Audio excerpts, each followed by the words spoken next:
Beneath the shifting dunes of southern Iraq, a secret lies buried in the sun-scorched earth. Fragments of clay, hardened by 5,000 years of silence, hold a truth that defies everything we think we know about our origins. We are taught that civilization is a slow climb, a gradual mastery of tools and fire. But the Sumerians shattered that narrative. They appeared in history like a sudden spark in the dark, possessing fully formed laws, precise mathematics, and understanding of the stars that we are only now beginning to match. Their records do not speak of primitive survival. Instead, they tell of kings who ruled for tens of thousands of years, and teachers who descended from the heavens. What if the beginning was actually a restoration? What if the Sumerians were not inventing civilization, but remembering it? The Iraqi desert does not give up its secrets easily. The sun beats down on a landscape the color of old bone, a place where the horizon shimmers with a heat that feels like a physical weight. For thousands of years, this was a land of silence, a place where the wind moved the dunes and the rivers changed their course, burying the ruins of the world beneath layers of silt and shadow. But beneath that desolation, fragments of clay were holding their breath. They were waiting. When British and French archaeologists first drove their spades into the Mesopotamian plains in the late 1800s, they thought they were looking for the crude beginnings of human society. They expected to find primitive huts and the hesitant scratches of a culture just learning to crawl. Instead, they unearthed something that shattered every assumption we held about our own history. They found civilization that appeared to have arrived fully formed, as if it had been downloaded from a higher source. This is the mystery of Sumer, a culture that should not exist according to the rules of slow, steady progress. Yet there it was, emerging from the mud with its language complete, its cities precise, and its understanding of the universe so refined that it would take us 5 millennia to catch up. The air above southern Iraq still carries the echo of those early excavations. The sand hides the color of time. When the first tablets were pulled from the earth, they were covered in a script that looked like nothing the researchers had ever seen. It was a language of triangles and lines, a geometry of meaning pressed into wet mud 5,000 years ago. This writing, known as cuneiform, was not the stuttering first step of a primitive people. It was a systematic, sophisticated, and strangely complete method of recording reality. As the translations began, the shock grew. These records did not speak of simple survival or the basic needs of a tribal people. They spoke of cosmic order. They spoke of divine mathematics. They spoke of teachers who descended from the sky and kings whose reigns lasted for impossible spans of time. They spoke as though they were remembering something that came before them, something we have forgotten entirely. History favors a slow walk. It likes to see one tool lead to another. It likes to see the slow evolution from the Stone Age to the Bronze Age. But the Sumerians shattered that comfortable narrative. They appeared in history around 3,500 before the Common Era with their language fully formed, their cities geometrically precise, and their understanding of astronomy already refined to a degree that would not be matched for thousands of years. There were no evolutionary steps. There was no gradual invention. There was only a sudden, complex, and deeply aware presence.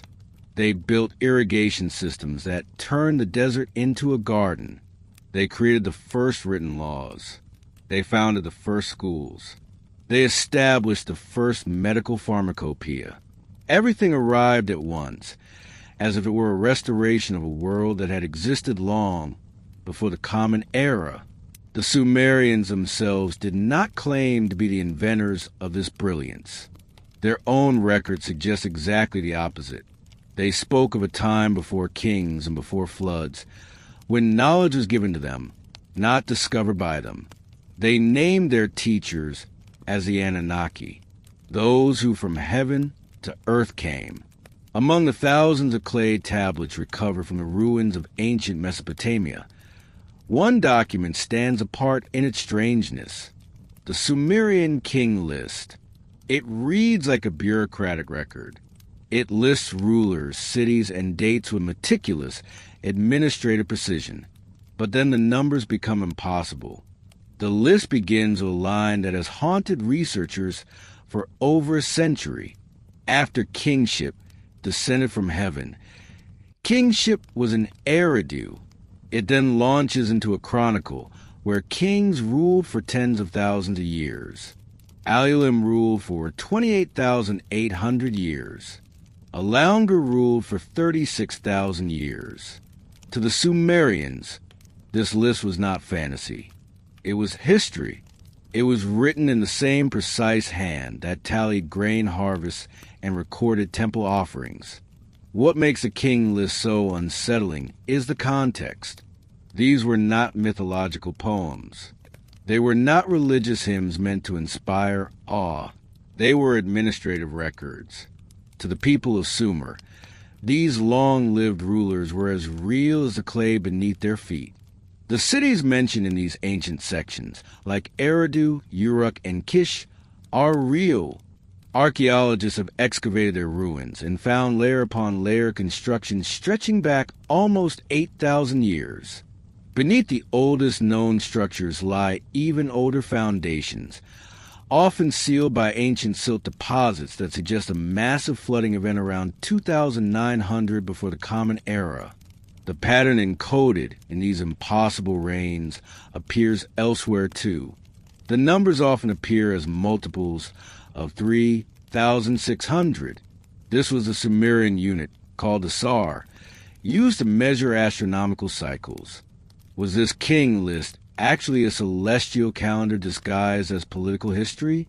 Were these rulers not individuals, but vast epochs of time? The Sumerians did not just glance at the night sky and wonder. They measured it. They recorded it. They aligned their entire civilization according to its rhythms with precision that seems impossible for people who had just emerged from the Stone Age. Their temples were not randomly placed. Every major ziggurat was oriented to celestial points. They tracked the rising of specific stars, the solstice alignments, and the places where Venus appeared at dawn. The great ziggurat of Ur faces the cardinal directions with almost perfect accuracy. This feat of architectural awareness implies both mathematical sophistication and centuries of systematic observation.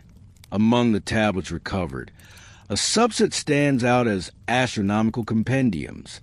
These texts list constellations, equinoxes, and the precise rising and setting times of planets. They calculated the cycle of Venus with an error margin of less than a single day. We needed telescopes to achieve that level of accuracy. How did they know? This question repeats like a drumbeat through the study of Sumer.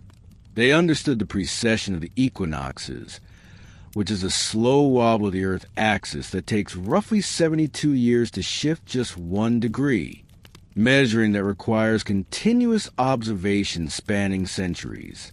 Yet their inscriptions already reflect an awareness of this cosmic drift.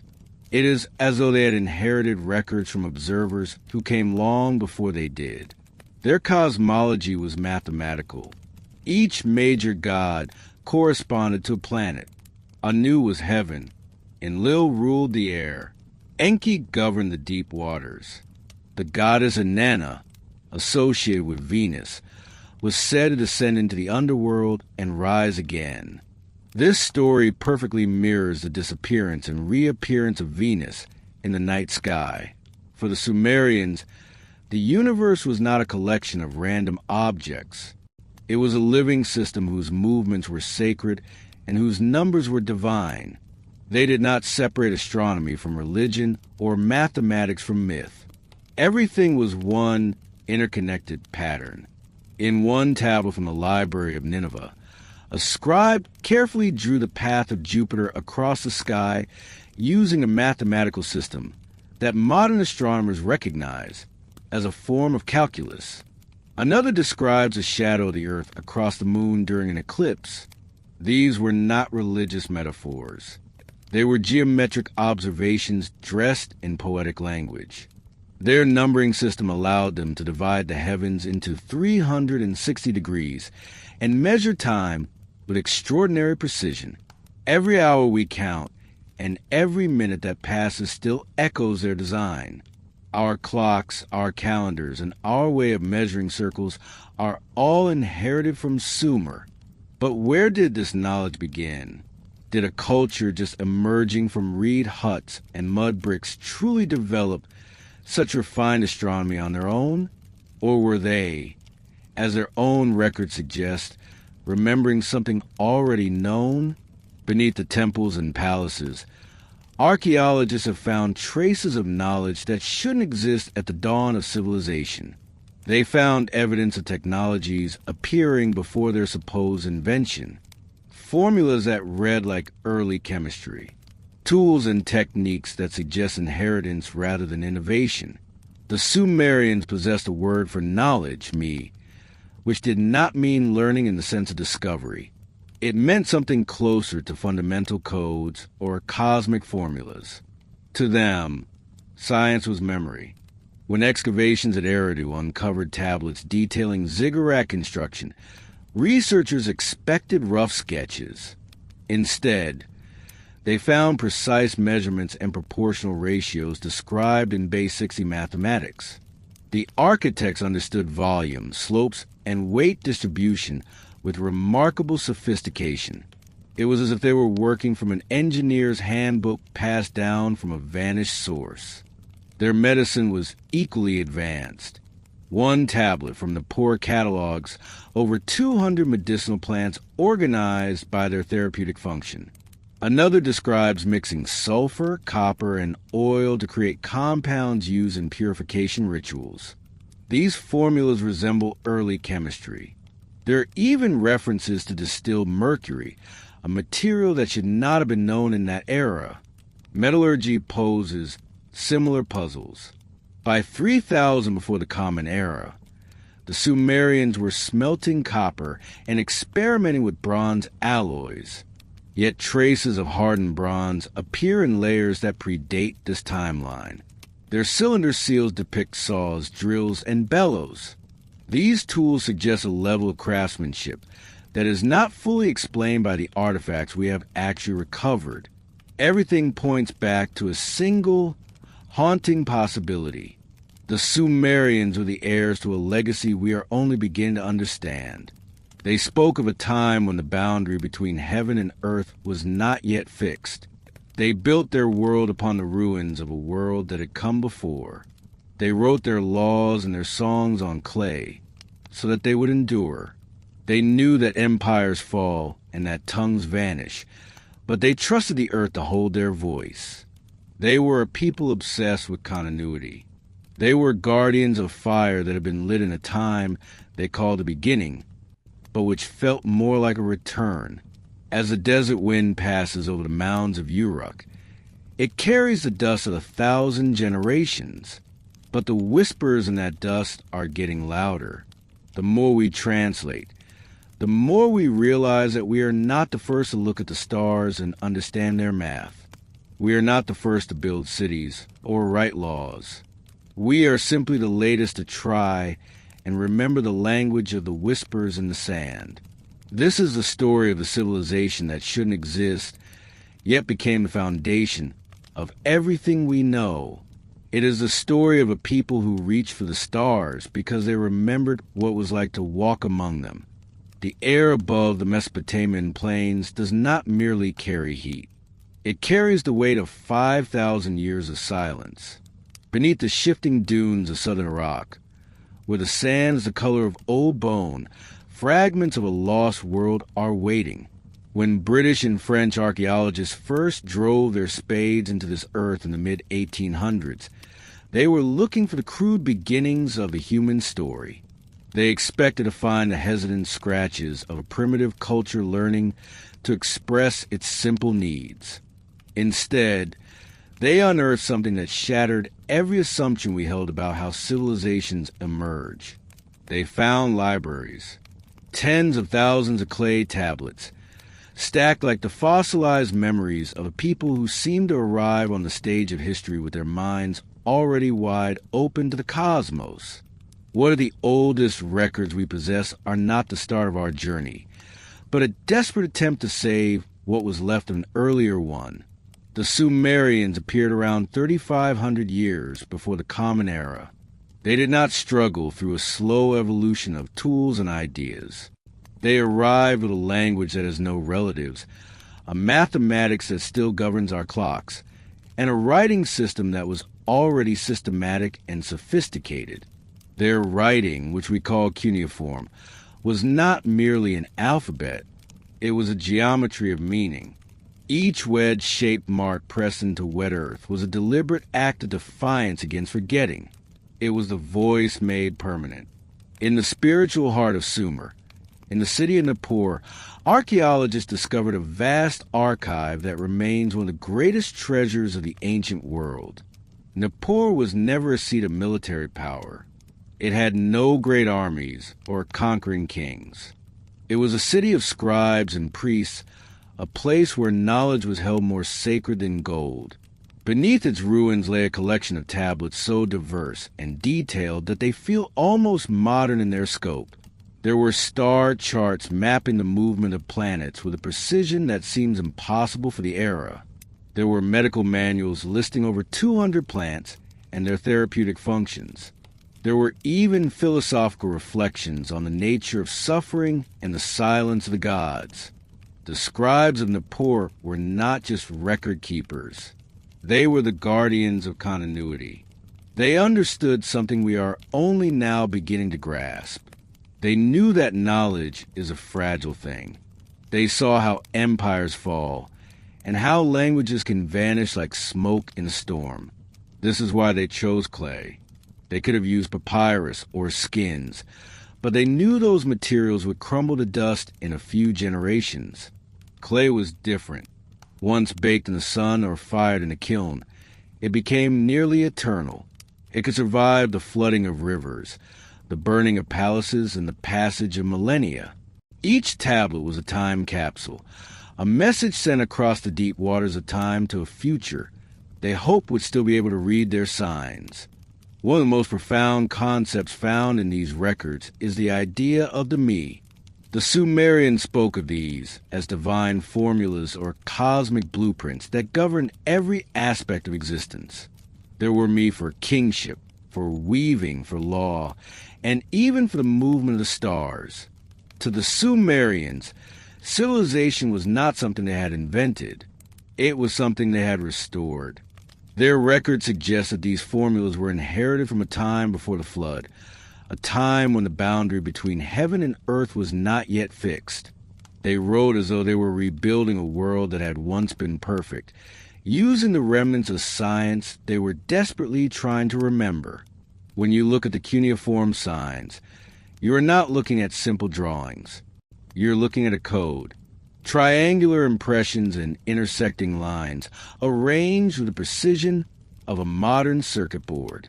This system allowed them to record everything from the most mundane grain harvest to the most complex astronomical cycles.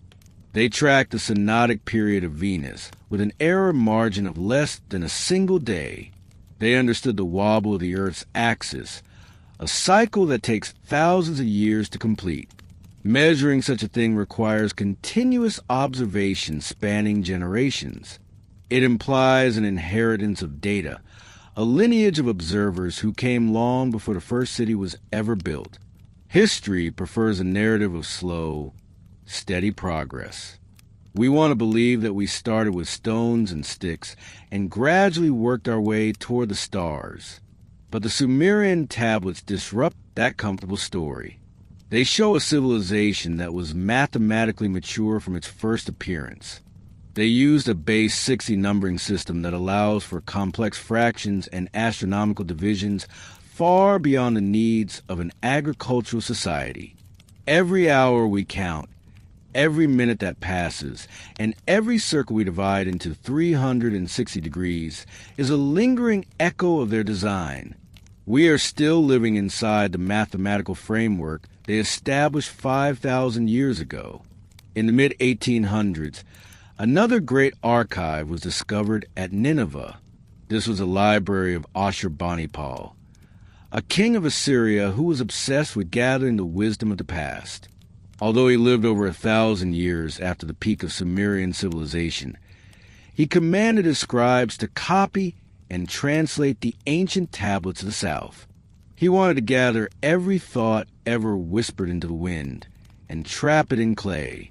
When his palace was destroyed by fire, the heat did not destroy the tablets. It hardened them. It turned the library into a permanent record, preserving the Epic of Gilgamesh, the flood narratives, and the star catalogs for the modern age. One of the most haunting phrases found in these ancient copies reads, "From old tablets damaged, restore with care." It tells us that even the ancients were looking backward, searching for a truth that was already slipping through their fingers. They saw themselves not as the masters of a new world, but as the heirs of a vanished one. The scribes of Nineveh were working at the end of a long tradition, trying to save the fragments of a science that they believed had been given to humanity by teachers who descended from the sky. They called these teachers the Anunnaki, those who from heaven to earth came. The records tell the time when these beings walked among men, providing the blueprints for cities and the laws of the heavens. To many modern scholars, this is simply the language of myth, a way for a young culture to explain its sudden rise to power. But when you look at the technical precision of their star charts or the complexity of their architectural plans, the myths begin to feel like a translation of something literal. They describe the transfer of knowledge as an act of restoration. They did not claim to have discovered the movements of Jupiter or the medicinal properties of copper. They claimed to have been taught. The silence that followed the eventual collapse of Sumer was total. For over 2,000 years, no one alive could read their signs. The names of their kings were forgotten, and their ziggurats were swallowed by the silt of the rivers. But the clay remained. It waited beneath the dust of empires, holding on to its secrets until we were ready to listen. When we finally began to decipher their words, we found that we were not reading about a primitive people struggling to survive. We were reading about a people who were haunted by the memory of greatness. They documented the phases of the moon and the orbits of the planets with the meticulous care of scientists. They wrote of a great flood that had erased the world before theirs, a deluge that had reset the human timeline, and they wrote of the return of kingship from the heavens. Each tablet is a shard of a larger mirror, reflecting a history that we have been taught to forget. The more we read, the more we realize that the birth of documentation was not an act of exploration. It was an act of preservation. The Sumerians were not inventing civilization. They were remembering it. They pressed their styluses into the wet clay because they knew that the wind would carry away their voices. But the earth will hold their truth. They were the bridge between a vanished epic and the world we know today. Their mathematics shaped our time. Their astronomy shaped our calendars, and their myths shaped our religions. We are the beneficiaries of their desperate race against oblivion. As we move forward into our own age of data and digital archives, it is worth looking back at those baked fragments of Earth. They remind us that knowledge is a fragile light, and that documentation is the only shield we have against the encroaching dark. The story of Sumer is the story of a people who knew that the flood would come again, perhaps not of water, but of time and forgetfulness. And so they wrote of the stars, they wrote of the gods, and they wrote of me, the formulas of existence. They were the first to turn ink into clay, ensuring that even if their cities fell and their language died, their memory would endure. We are now the ones who must decide what to do with that memory, and whether we are willing to follow the path they charted through the stars. They were the first to record our history, but perhaps they were also recording our future. Each wedge in the clay is a question, waiting for an answer in the silence of the desert. And the desert is still listening. Imagine a stone prism, four-sided and covered in a dense, rhythmic geometry of wedges. It is small enough to be held in two hands, yet it carries the weight of a history we are told should not exist. This is the well-blundell prism, and it is perhaps the most unsettling document ever recovered from the ancient world. It does not speak in the language of poetry or the metaphors of myth. It speaks in the language of a bureaucrat, a record keeper tallying the passage of time with the same cold precision used to count bushels of grain or heads of cattle. But the numbers it records are impossible. After kingship descended from heaven, the text begins, "Kingship was in Eridu. In Eridu, Alulin became king. He ruled for 28,800 years. Alauga ruled for 36,000 years. 2 kings, 64,800 years." This is the opening of the Sumerian king list, a document that has haunted archaeology for over a century. It is a chronicle of rulers that spans hundreds of thousands of years, divided by a single catastrophic event, the flood. Before that flood, the reigns of kings are measured in tens of thousands of years. After the flood, the numbers begin to shrink, slowly collapsing toward the lifespans we recognize today. Scholars have tried to dismiss these numbers as allegories or astronomical symbols, but the Sumerian scribes did not write them that way. To them, this was not a dream. It was memory. And as we dig deeper into the dust of southern Iraq, we find that the places mentioned in these impossible records are very, very real. The list names 5 cities that existed before the waters rose: Eridu, Bad Tibra, Larik, Sippar, and Shuruppak. For a long time, historians believed these were fables, cities of the mind. But the spade of the archaeologist has a way of turning myth into stone. Excavations at Eridu have uncovered a sequence of 18 temples, each built directly over the ruins of the one before it. The deepest layers reach back nearly 8,000 years, long before the dawn of what we call civilization.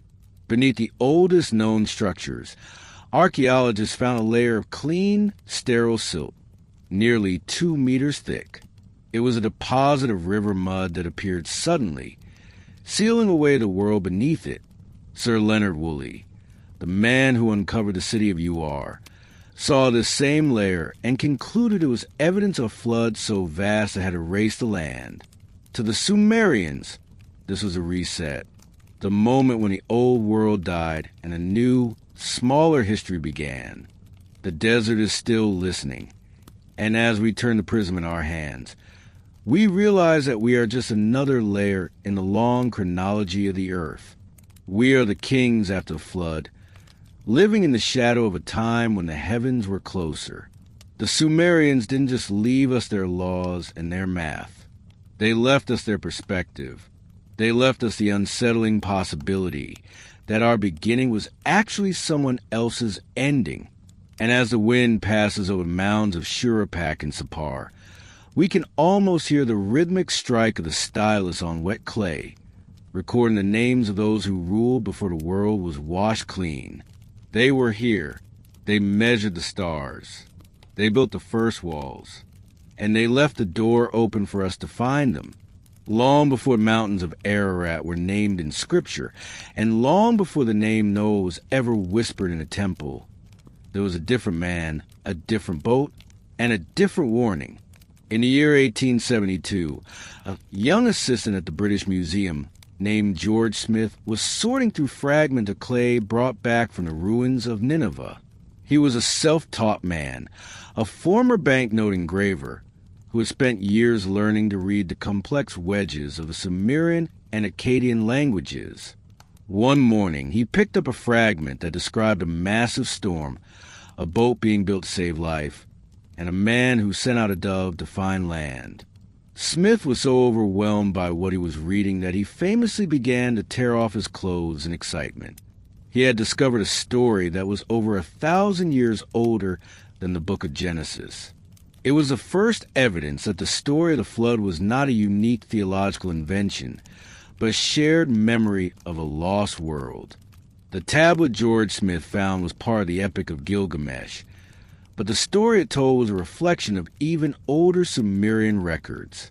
In the Sumerian version, the survivor is a king named Ziusudra, which translates to he who saw life. In the later Akkadian version, he is called Atrahasis, the exceedingly wise. But whatever the name, the core of the narrative remains the same. The gods had decided to wipe the earth clean. They were tired of the noise of humanity, tired of the chaos of our existence. Only one God, the master of wisdom in the deep waters named Enki, decided to preserve a seed of life. He did not speak directly to man, for the gods were sworn to secrecy. Instead, Enki whispered to the wall of a reed hut where Ziusudra was sleeping. He said to the wall, "Wall, listen to me. Reed hut, hear my words. Tear down your house. Build a boat. Abandon your possessions and save your life. Take into the boat the seed of all living creatures." Imagine the weight of that silence after the warning. The Sumerian records describe an ark that was not a ship as we imagine it, but a perfect cube, 7 decks, divided into 9 sections, sealed with thick layers of bitumen. It was a geometric vessel, a calculated structure designed to withstand a total collapse of the natural order. For 7 days and 7 nights, the wind and the deluge swept over the land. The Sumerian texts describe a storm so violent that even the gods were terrified. They fled to the highest heavens and cowered against the walls of their celestial city, watching as the world they had created dissolved back into primordial waters. This was not just rain. It was the earth itself turning inside out. It was a reset of the cosmic clock. When the waters finally receded, Ziusudra opened a hatch and felt the sun on his face.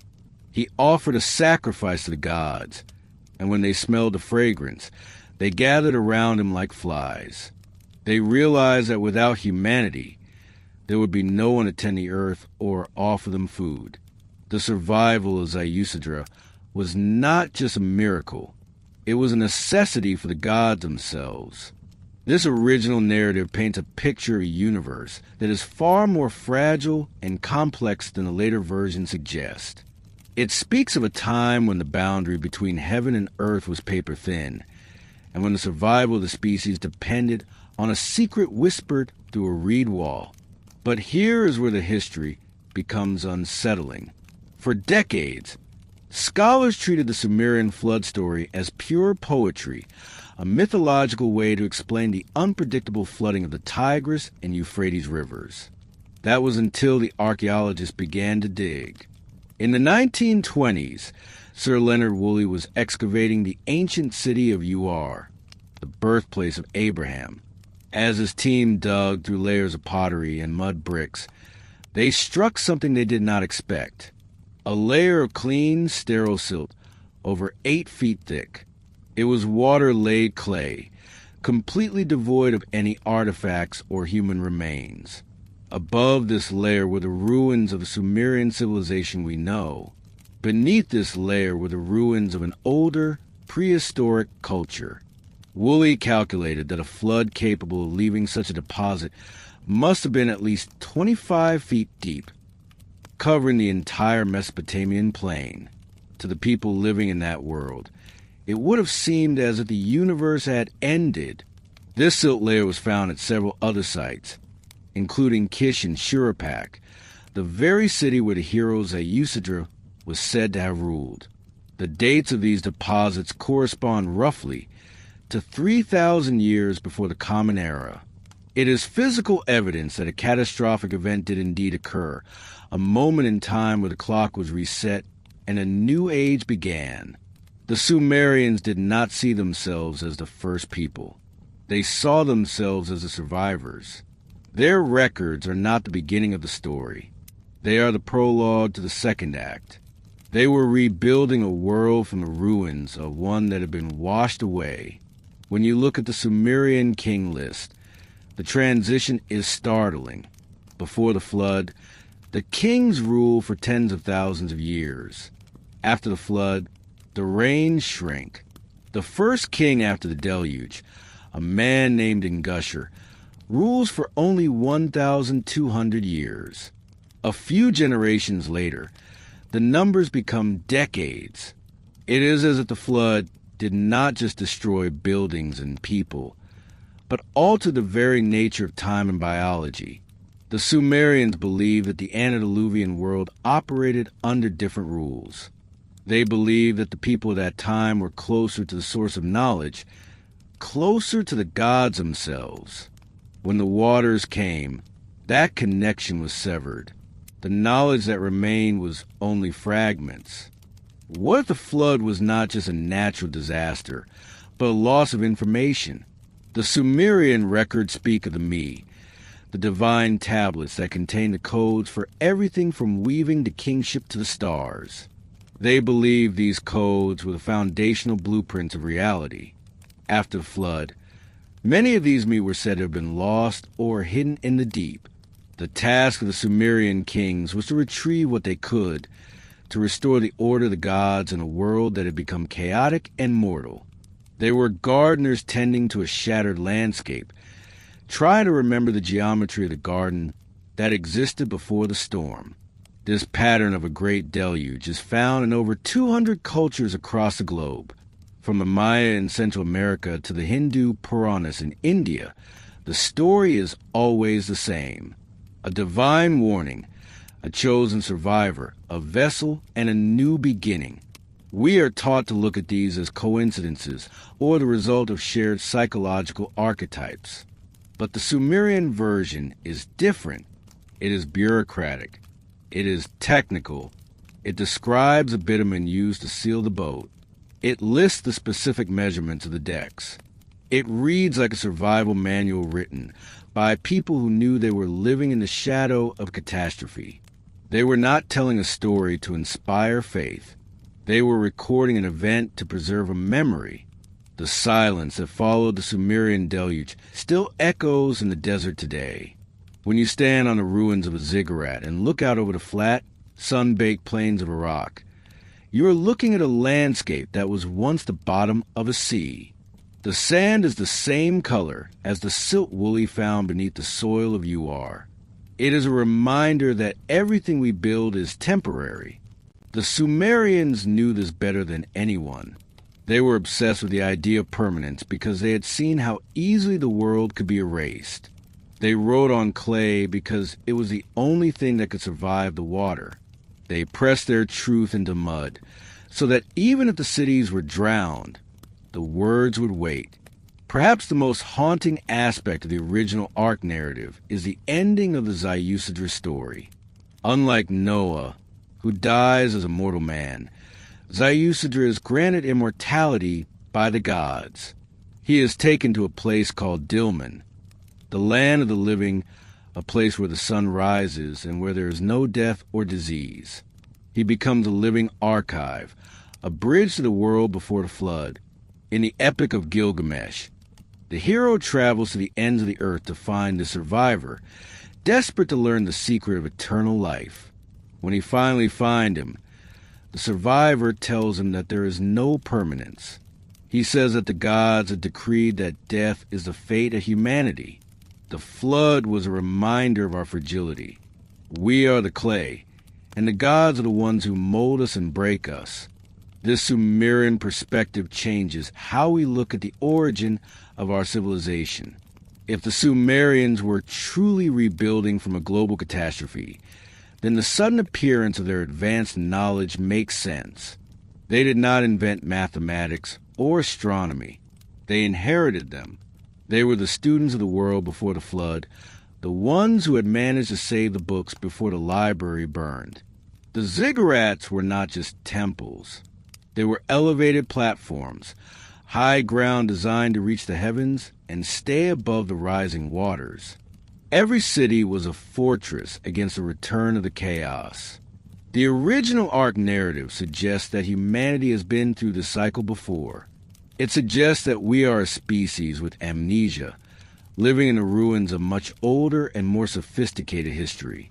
The Sumerian records are the first written testimony of that amnesia. They are the voice of a culture that was trying to wake up and remember its own name. When we read these tablets today, we are not just looking at ancient mythology. We are looking at a warning. The Sumerians believed the waters would return if the balance between heaven and earth was lost. They believed that the me, the codes of reality, had to be guarded with absolute precision. What if the records they left behind are not just stories of the past, but blueprints of the future? What if the Ark was not just a boat, but a metaphor for how knowledge itself is preserved through the dark ages of history? The Sumerians used clay to bridge the gap of 5,000 years. They succeeded. Their words have reached us. They have told us about the storm. They have told us about the hero who saved the seed of life. And they have left the door open for us to find the world that existed before the waters rose. The air above southern Iraq still feels heavy with the memory of the deluge. The dust that settles on the ruins is the same dust that was once turned into mud by the rain. Each time an archaeologist unearths a new tablet from the library of an ancient city, we are hearing a new line from that original story. We are learning that the flood was not an ending, but a filter. Only the most vital things survived. The mathematics, the geometry, the star charts, and the story of the man who listened to the whisper through the wall. These are the foundations of everything we call modern life. We are the children of the survivors, and we are still sailing in the vessel they built for us. As we look deeper into these records, we find that the story of the deluge is only one part of the Sumerian legacy. There are more records, more tablets, and more mysteries waiting in the deep layers of the earth. The Sumerians claimed that kingship descended from heaven, but they also claimed that the knowledge of the gods was hidden in places we have yet to find. The original Ark narrative is a call to look beneath the surface of what we think we know. It is a reminder that the silence of the desert is not the absence of sound, but the presence of a secret that has been waiting for 5,000 years to be told. The water has receded, the silt has dried, and the clay is ready to speak. The Sumerians looked up at the night sky, and they did not see a random scatter of light. They saw a manuscript. They saw a living system of numbers and rhythms that governed the pulse of the world below. While the rest of humanity was purportedly just beginning to master the plow and the wheel, the inhabitants of the Mesopotamian plains were already calculating the movements of planets with precision that defies the standard timeline of human progress. They were not merely observers. They were cartographers of the infinite. The air above the southern desert shimmers with an ancient clarity. Before the haze of the modern world, the stars would have appeared so close they felt like a weight upon the soul. And beneath that weight, the Sumerians did something that should have been impossible for a culture just emerging from the Stone Age. They measured, they mapped, they aligned their entire civilization to the ticking of a cosmic clock that we are only now beginning to fully understand. This is the mystery of the celestial blueprints, a legacy of knowledge that arrived fully formed, as if it had been handed down from a height we have yet to reach. When you stand in the shadow of the great ziggurat of you are not just looking at a mountain of fired brick. You are looking at a mathematical instrument, built nearly 4,000 years ago. Its corners face the cardinal directions with an accuracy that leaves modern engineers in awe. It was not a random placement. It was a deliberate orientation toward the points where the earth and sky intersect. Every major temple in Sumer followed the same logic. The ziggurats were not just places of worship. They were observatories. They were the places where the priests the first scientists of our kind, watched the horizon for the rising of specific stars and the shifting of the solstices. Among the thousands of clay tablets recovered from the desert, there is a collection known as the Mo'apin. These are the astronomical compendiums of the ancient world. They list constellations, equinoxes, and the precise paths of the planets. But here is what keeps the historians awake at night.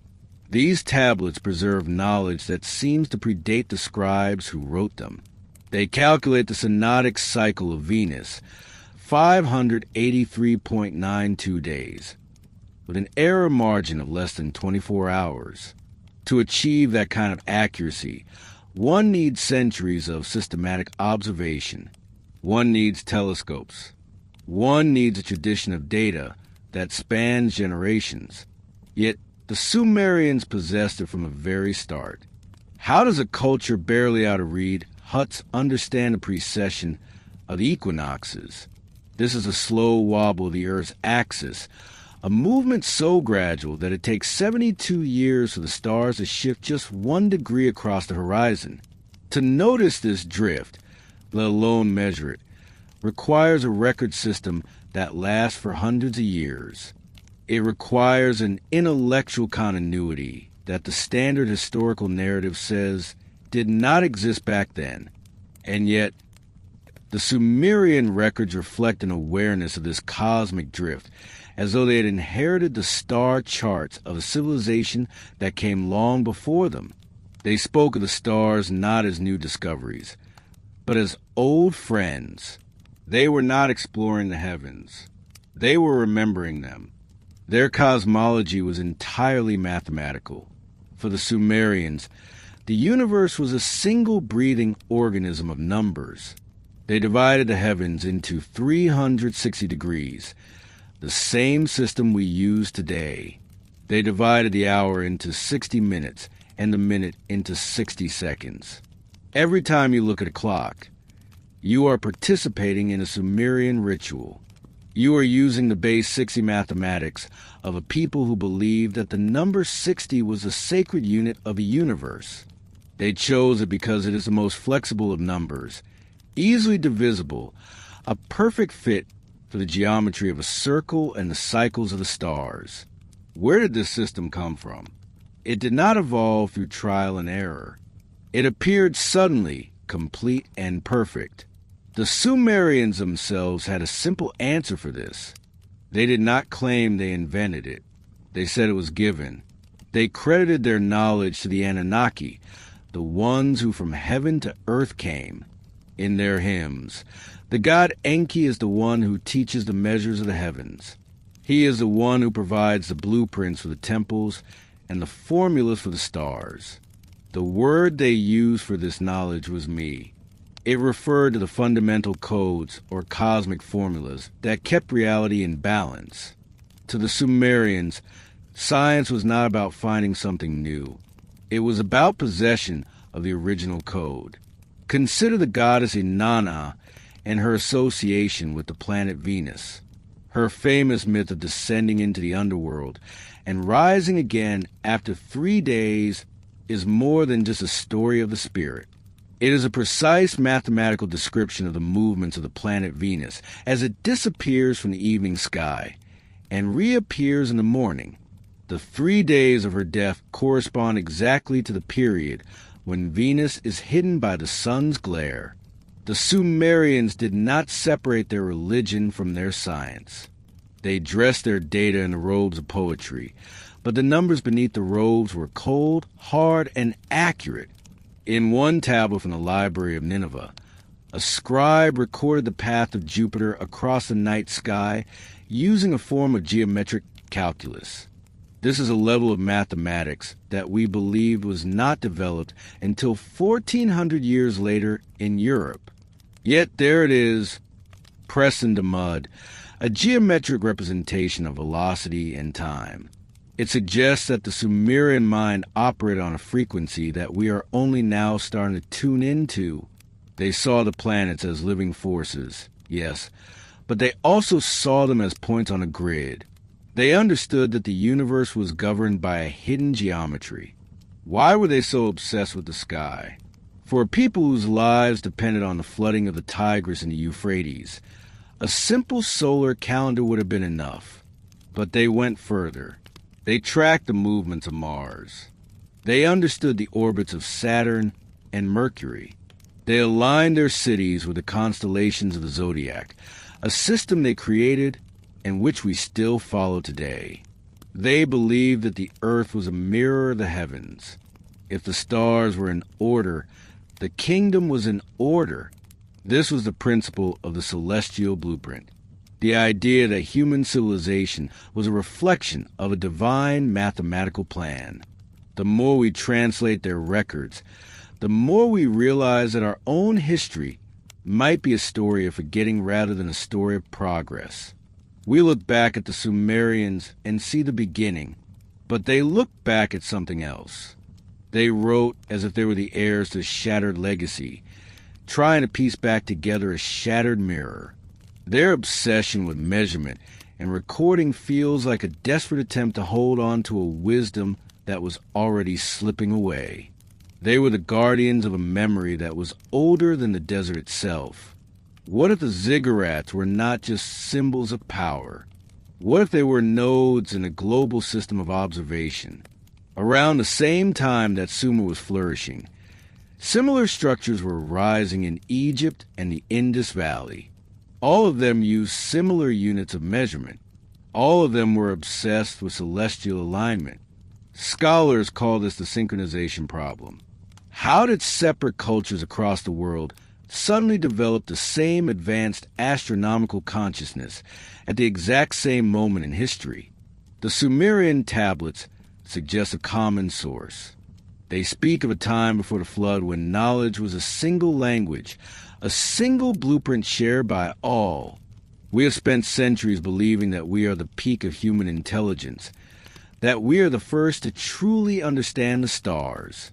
But the clay tablets of Sumer challenge that arrogance.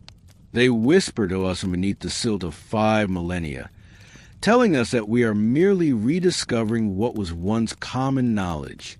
They remind us that the base 60 system of our clocks and the 360 degrees of our compasses are not our inventions.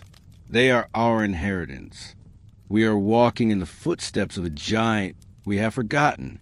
Every time a modern telescope maps a new sector of the galaxy, it is merely adding a page to a book the Sumerians had already started. They knew that the universe was a living manuscript of numbers. They knew that the stars were the ink and the horizon was the page. And they knew that if you could read the numbers, you could understand the mind of the Creator.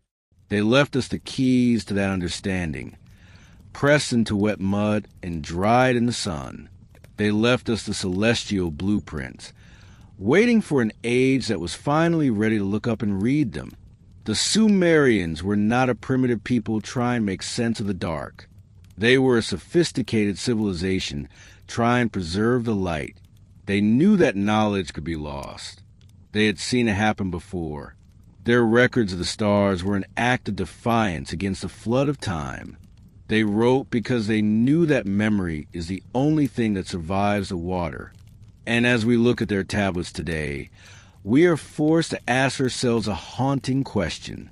If they knew so much at the beginning, what else have we lost along the way?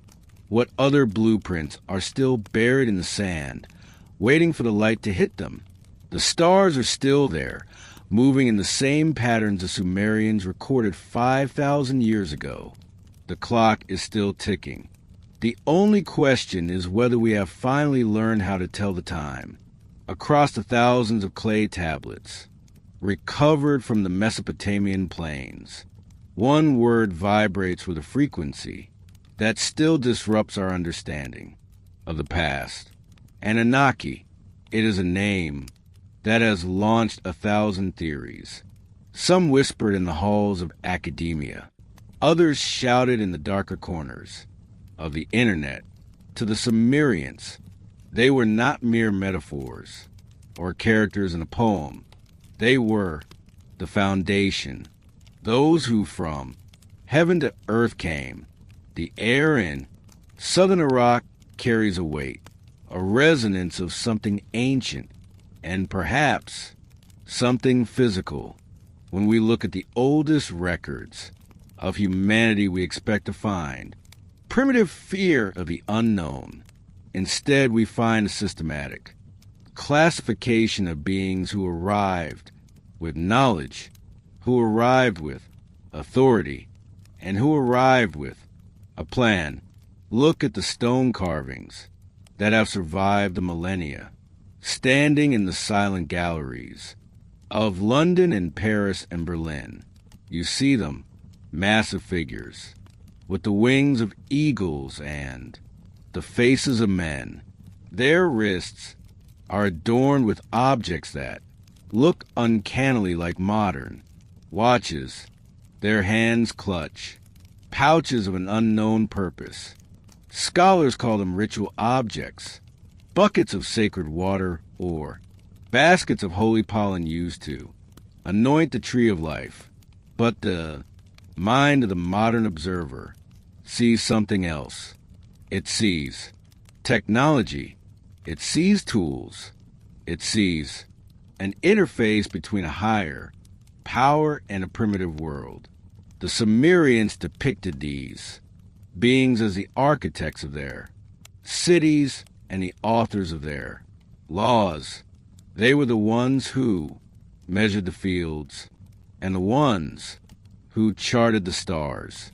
They were the Anunnaki, and their legacy is written into our very DNA. In the Atrahasis epic, the story is told with a clarity that is almost clinical. The Sumerian gods were tired. Their labor was too great. They were digging the rivers and the canals. They were maintaining the earth, and they grew weary of the toil. They needed a servant, a being, to bear the burden of the world. So they decided to fashion a new creature from the dust. But clay alone was not enough. It lacked a spark. It lacked the intelligence. Enki, the lord of wisdom, provided the solution. Sacrifice a god, mix his blood with the earth, mingle the divine essence with the mud, and from that collision of spirit and matter, humankind was born. The Lulu, the primitive worker. We were not created for glory in these ancient texts. We were created to work. It is a dark reflection on our origins, but one that the Sumerians recorded with matter-of-factness. They saw themselves as a hybrid race, part earthly and part cosmic. Why were they so obsessed with the sky? For a people whose lives depended on the flooding of the Tigris and the Euphrates, a simple solar calendar would have been enough. But they went further. They tracked the movements of Mars. They understood the orbits of Saturn and Mercury. They aligned their cities with the constellations of the zodiac, a system they created and which we still follow today. They believed that the earth was a mirror of the heavens. If the stars were in order, the kingdom was in order. This was the principle of the celestial blueprint. The idea that human civilization was a reflection of a divine mathematical plan. The more we translate their records, the more we realize that our own history might be a story of forgetting rather than a story of progress. We look back at the Sumerians and see the beginning, but they look back at something else. They wrote as if they were the heirs to a shattered legacy, trying to piece back together a shattered mirror. Their obsession with measurement and recording feels like a desperate attempt to hold on to a wisdom that was already slipping away. They were the guardians of a memory that was older than the desert itself. What if the ziggurats were not just symbols of power? What if they were nodes in a global system of observation? Around the same time that Sumer was flourishing, similar structures were rising in Egypt and the Indus Valley. All of them used similar units of measurement. All of them were obsessed with celestial alignment. Scholars call this the synchronization problem. How did separate cultures across the world suddenly develop the same advanced astronomical consciousness at the exact same moment in history? The Sumerian tablets suggest a common source. They speak of a time before the flood when knowledge was a single language, a single blueprint shared by all. We have spent centuries believing that we are the peak of human intelligence, that we are the first to truly understand the stars. But the clay tablets of Sumer challenge that arrogance. They whisper to us from beneath the silt of 5 millennia, telling us that we are merely rediscovering what was once common knowledge. They remind us that the base 60 system of our clocks and the 360 degrees of our compasses are not our inventions. They are our inheritance. We are walking in the footsteps of a giant we have forgotten. Every time a modern telescope maps a new sector of the galaxy, it is merely adding a page to a book the Sumerians had already started. They knew that the universe was a living manuscript of numbers. They knew that the stars were the ink and the horizon was the page. And they knew that if you could read the numbers, you could understand the mind of the Creator. They left us the keys to that understanding, pressed into wet mud and dried in the sun. They left us the celestial blueprints, waiting for an age that was finally ready to look up and read them. The Sumerians were not a primitive people trying to make sense of the dark. They were a sophisticated civilization trying to preserve the light. They knew that knowledge could be lost. They had seen it happen before. Their records of the stars were an act of defiance against the flood of time. They wrote because they knew that memory is the only thing that survives the water. And as we look at their tablets today, we are forced to ask ourselves a haunting question. If they knew so much at the beginning, what else have we lost along the way? What other blueprints are still buried in the sand, waiting for the light to hit them? The stars are still there, moving in the same patterns the Sumerians recorded 5,000 years ago. The clock is still ticking. The only question is whether we have finally learned how to tell the time. Across the thousands of clay tablets, recovered from the Mesopotamian plains, one word vibrates with a frequency that still disrupts our understanding of the past. Anunnaki. It is a name that has launched 1,000 theories. Some whispered in the halls of academia. Others shouted in the darker corners of the internet. To the Sumerians, they were not mere metaphors or characters in a poem. They were the foundation, those who from heaven to earth came. The air in southern Iraq carries a weight, a resonance of something ancient, and perhaps something physical. When we look at the oldest records of humanity we expect to find primitive fear of the unknown. Instead, we find a systematic classification of beings who arrived with knowledge, who arrived with authority, and who arrived with a plan. Look at the stone carvings that have survived the millennia, standing in the silent galleries of London and Paris and Berlin. You see them, massive figures, with the wings of eagles and the faces of men. Their wrists are adorned with objects that look uncannily like modern watches. Their hands clutch pouches of an unknown purpose. Scholars call them ritual objects, buckets of sacred water or baskets of holy pollen used to anoint the tree of life. But the mind of the modern observer sees something else. It sees technology. It sees tools. It sees an interface between a higher power and a primitive world. The Sumerians depicted these beings as the architects of their cities and the authors of their laws. They were the ones who measured the fields and the ones who charted the stars. They were the Anunnaki, and their legacy is written into our very DNA.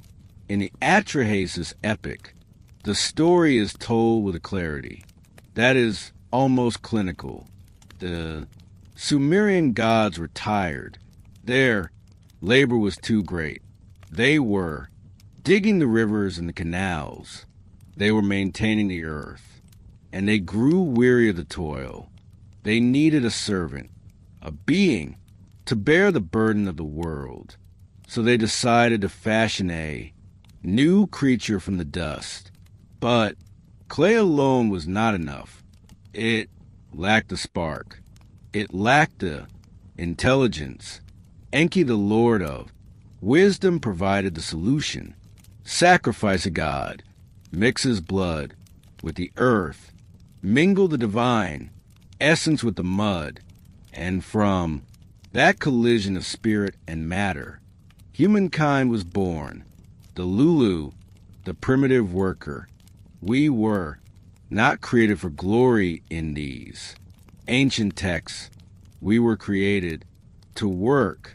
It is a dark reflection on our origins, but one that the Sumerians recorded with matter-of-factness. They saw themselves as a hybrid race, part earthly and part cosmic.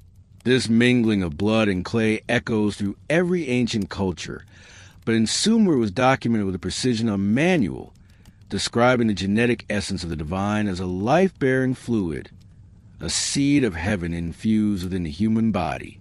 In myths like Enki and Ninha, the gods experimented repeatedly with creating beings, suggesting an ancient parable of trial and error reflecting forgotten knowledge of heredity. The Anunnaki were not a single entity, but a council of 50 great gods, Anu, Enlil, Enki, who serve as administrators of the cosmos, each assigned a domain, moving across the sky in shining chariots, and residing in ziggurats that functioned as thresholds where heaven and earth touched. Researchers like Zacharias Sitchin interpreted sky not as a spiritual realm, but as a physical planet, arguing the Sumerians inherited knowledge of metallurgy and astronomy from visitors seeking Earth's resources, and ancient records speak of Nibiru, a celestial body returning in a long orbit that signaled the descent of the Watchers.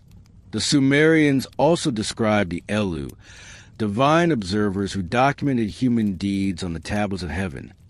A root of Watcher mythology showing humanity was an experiment preserved in record, never truly alone. The Tree of Life carved in Nineveh's palace walls depicts winged beings adjusting sacred flows, symbolizing divine intervention and maintenance, showing the world required constant attention from architects who gave us to me divine codes for music, law, architecture, and war, making civilization not discovered but downloaded into us. Later Sumerian texts reveal profound loss as the Anunnaki withdrew after the Great Flood, severing the link between heaven and earth and transferring kingship to mortal man, leaving behind only clay tablets and desperate ziggurats reaching toward an empty sky. Today we live in an age of data and digital code, building thinking machines and reaching for stars with the same longing ancient Sumerians felt 6,000 years ago, raising the question, are we reactivating ancient me or simply remembering where our knowledge originated? From base 60 mathematics to the zodiac, from flood survival stories to the intuition that we are more than mud, the Anunnaki's fingerprints appear everywhere, suggesting our history began not with struggle but planned awakening, and their legacy, waiting beneath our modern world, remains a reality for those brave enough to read the tablets as written, recognizing that we are children of that cosmic resonance, the blood of gods and clay of earth moving as one. And while the Anunnaki may have left the earth, they never left our minds as the divine architects of the human soul. Imagine a horizon where the dust never quite settles, where the silhouettes of the first skyscrapers built of mud and fire cast shadows that span 5,000 years. This is Uruk, the city that should not have been. While the rest of the world was still wandering in small tribal groups, living in temporary shelters of wood and skin. The Sumerians were doing something impossible. They were building a machine, a massive, complex urban organism that appeared on the banks of the Euphrates with a level of sophistication that defies every story we have been told about human progress.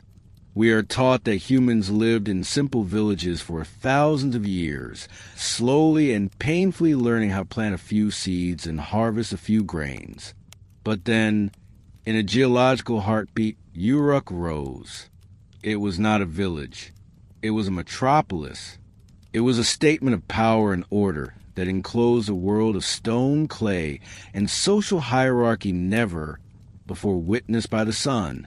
If you look at the ruins of Uruk today, you see only the bleached bones of a giant, but the clay tablets found within its deep foundations tell a different story. They speak of a place where humanity was fundamentally rewired. For the first time in our history, people were no longer defined by their family or their tribe. They were defined by their function. There were bakers, weavers, priests, and brewers. There were architects, soldiers, and tax collectors.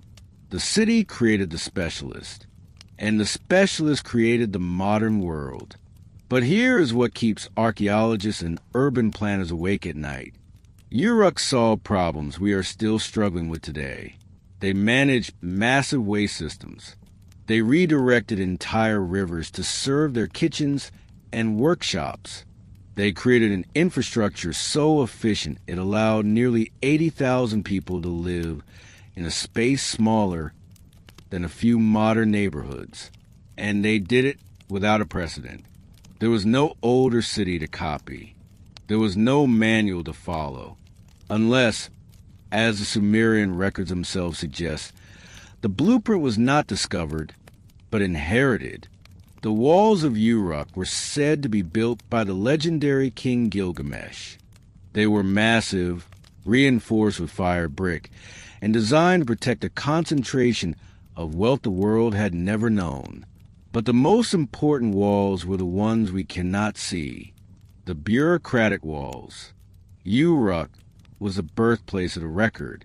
To manage a city of that scale, you cannot rely on memory. You need lists. You need ledgers. You need the cold, hard weight of data.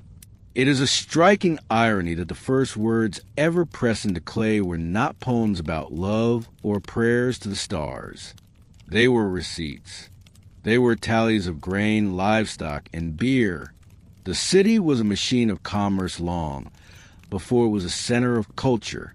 In the shadow of the great Eanna Temple, the Sumerians invented the corporate signature. They created cylinder seals, small stones carved with intricate designs that were rolled across wet clay to prove ownership. This was the birth of the individual within the collective. This was the birth of the contract. Every modern city we inhabit today is a ghost of Uruk. When we walk down a paved street, we are walking on an idea born in the Mesopotamian mud. When we pay our taxes or register our property, we are participating in a system perfected 5 millennia ago in the shadow of a ziggurat. Even our concept of suburb, that transition between the urban core and the wild fields beyond, was mapped out in the 3rd millennium before Christ. We have not invented the city. We have only expanded it. We are still living inside the Sumerian blueprint. But why did it happen so suddenly? Why did humans, after hundreds of thousands of years of nomadic survival, decide to pack themselves into a dense grid of brick and bitumen? The Sumerian records tell us that the city was a gift. They speak of the me, those divine formulas or cosmic codes that govern everything from kingship to weaving to the building of walls. They believe that the blueprint for Uruk existed in the heavens before it was ever laid out on the ground. To them, the city was not a human invention. It was a reflection of celestial order, a map of the stars rendered in clay. If you walk through the Eanna district of Uruk, you find temples that were once covered in thousands of small clay cones, painted red, black, and white to create shimmering mosaics. These were not merely decorations. They were a visual language. They were a way of signaling that the city was a sacred space, a place where the human and the divine met. The Sumerians understood something we are only now rediscovering, that the environment we build shapes the people we become. By building a city of right angles and organized sectors, they created an organized mind. They invented the concept of the state. They created a world where a person could be a stranger to their neighbor, but still be bound by the same laws and the same numbers. This was the birth of the stranger, and by extension, the birth of modern society. One of the most haunting artifacts found in the ruins of Uruk is the beveled rim bowl. These were crude, mass-produced clay bowls found by the millions. They are identical in size and volume. To a modern archaeologist, they are the first evidence of a standardized wage. Each bowl held a specific ration of grain given to a worker for a day of labor. Think about that. Before the invention of money, before the rise of the great empires of the West, the Sumerians had already invented the assembly line and the standardized paycheck. They had turned the human experience into a unit of measurement. This is the dark side of the Uruk blueprint. The city did not just offer protection and wealth. It offered control. It turned the wild energy of the human spirit into a predictable, measurable resource. And yet, there is a beauty in the desolation of these ruins. The Sumerians built with a sense of eternity. Their sewers, built of baked brick and bitumen, still exist beneath the sand, capable of carrying water after 5,000 years. Their irrigation canals were laid out with such precise gradients that they are still visible from space, a geometric web that once turned a desert into a garden. They understood the flow of water, as well as they understood the flow of stars. They were masters of the earth and the sky, and they used that mastery to build a home for 80,000 people in a place that should have been uninhabitable. We often think of ourselves as the pinnacle of urban development. We look at our glass towers and our digital networks, and we believe we are the masters of a new age. But Uruk suggests we are merely the latest inhabitants of an old one. The problems they faced are the problems we face. How do you feed a massive population? How do you maintain order without crushing the individual? How do you keep a city from devouring the environment that sustains it? The Sumerian records show that they struggle with these questions just as we do. They documented their successes and their failures with meticulousness that feels almost obsessive. They were the first to realize that a city is a fragile thing. It is a miracle of organization that could be unmade by a single drought or a single year of bad records. What if the city was not our idea at all? What if we are just following a program that was written long before we had the words to describe it? The Sumerians called their cities the dwelling places of the gods. They believed they were merely the caretakers of a design that was older than humanity itself.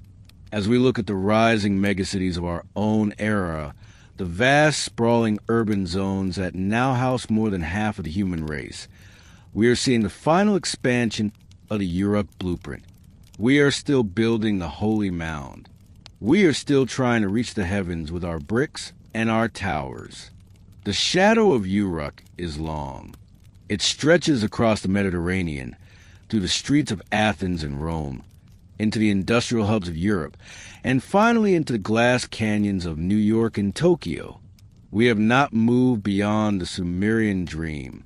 We have only made it larger. We are still the people of the record, the people of the grid, the people of the wall.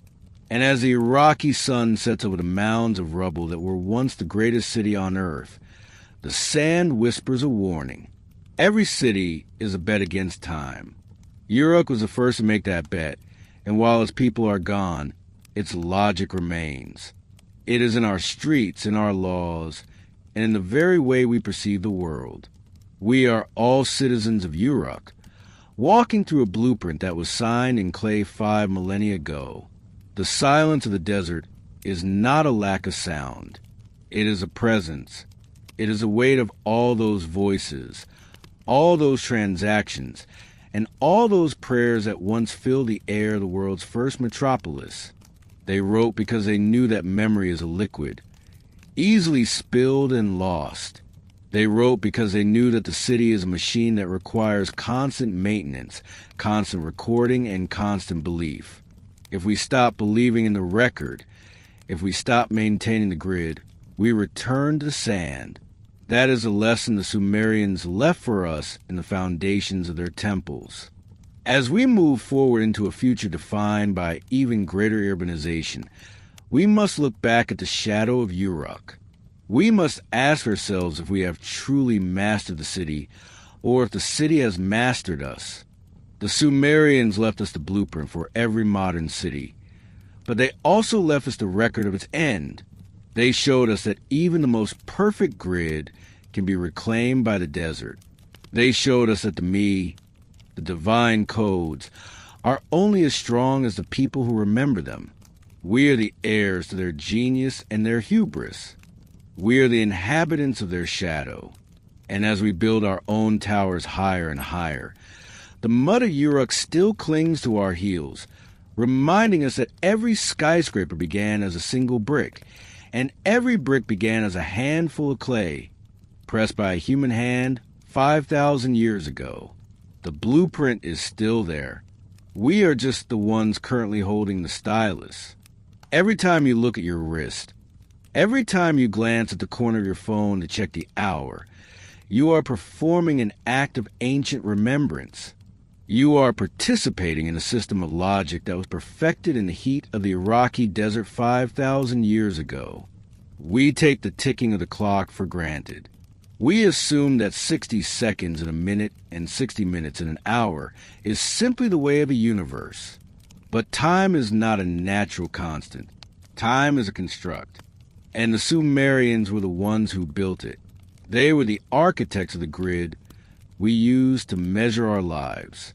They were the first to take the chaotic motion of the stars and the shifting shadows of the sun and turn them into a language of numbers.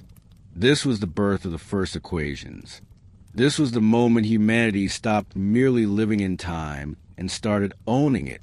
Before the rise of the great cities like Uruk and Ur, humanity lived by the rhythm of the season and the pulse of the blood. Time was a circle that moved with the harvest and the moon. But the Sumerians needed something more. They were building empires.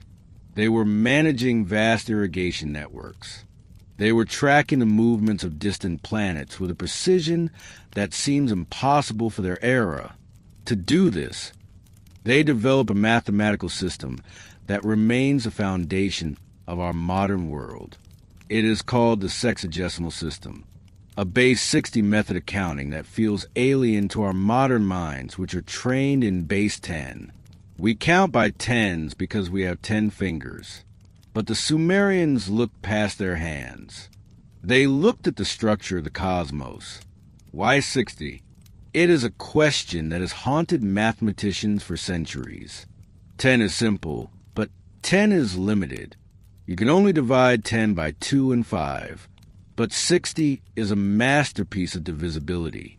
You can divide 60 by 2, 3, 4, 5, 6, 10, 12, 15, 20, and 30. It is a number that breathes. It allows for complex fractions and perfect circles. For the Sumerians, this was not just a convenience for trade. It was a divine code. They believed that the universe was written in these numbers. By dividing the circle of the heavens into 360 degrees, they created a map of reality that we still use to guide our ships and our satellites today.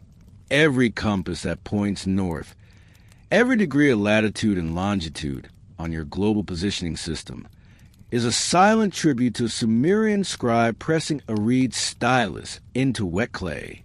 Imagine a scribe sitting in the shadow of a rising ziggurat. The air is thick with the scent of the river and the sound of a city awakening. He is not just counting grain. He is calculating the movement of the gods. To the Sumerians, the planets were not cold rocks in a vacuum. They were living forces. They were the Anunnaki, and their movements were the ticks of a cosmic clock. The scribe records the position of Venus. He tracks the transit of Jupiter. He notices that the stars do not stay still, but move in a slow, majestic wobble over the course of thousands of years.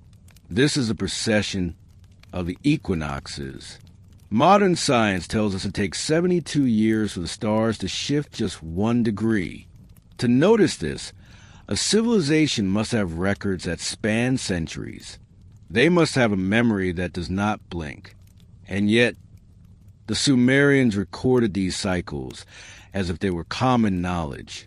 They spoke of ages that lasted tens of thousands of years, as seen in the King list, where reigns were measured in units of 3,600 years, a unit they called the Sar. What if these equations were not discovered? What if they were inherited? The Sumerians themselves were very clear about this. They did not claim to be the inventors of mathematics. They claimed to be the keepers of the me. These were the divine formulas, the fundamental codes of civilization that were given to them by the gods. They believed that knowledge was a restoration of what had come before. They were rebuilding a world that had been washed away by the Great Flood. They were trying to align their new cities with a celestial pattern that was already ancient when they arrived. This is why their ziggurats were not just temples. They were massive stone instruments. They were observatories designed to catch the first light of the solstice and the exact alignment of the stars. The great ziggurat of Ur is oriented with such precision that its corners face the cardinal directions with almost zero margin of error. They were anchoring their world to the sky. But the equations did more than just measure the stars. They created the first heartbeat of the machine we call society. By inventing the hour and the minute, the Sumerians created the concept of a schedule. They created the idea that a day could be divided, measured, and taxed. Before Sumer, you worked until the sun went down. After Sumer, you worked according to the count. This was the first time humanity felt the pressure of the clock. It was the first time we realized that time was a resource that could be spent. They developed the first calendars, dividing the year into 12 months based on the cycles of the moon. They added leap months to keep the calendar in sync with the seasons, a technique that demonstrates a sophisticated understanding of the solar year. They knew the year was approximately 365 days long, but they preferred the elegance of 12 months of 30 days. They lived in a world of mathematical beauty, even when conflicted with the messy reality of nature. There is a haunting precision in their records of the planets. In the ruins of the city of Nippur, archaeologists found tablets that tracked the cycle of Venus with an error of less than a single day over the course of centuries. They understood the synodic period of the planets, the time it takes for a planet to return to the same position in the sky relative to the sun. To do this without telescopes requires a level of patience and systematic observation that challenges everything we think we know about ancient people. It suggests a culture that was obsessed with time, not as a linear path, but as a repeating cycle. To them, the past was never truly gone. It was just waiting for the wheel to turn.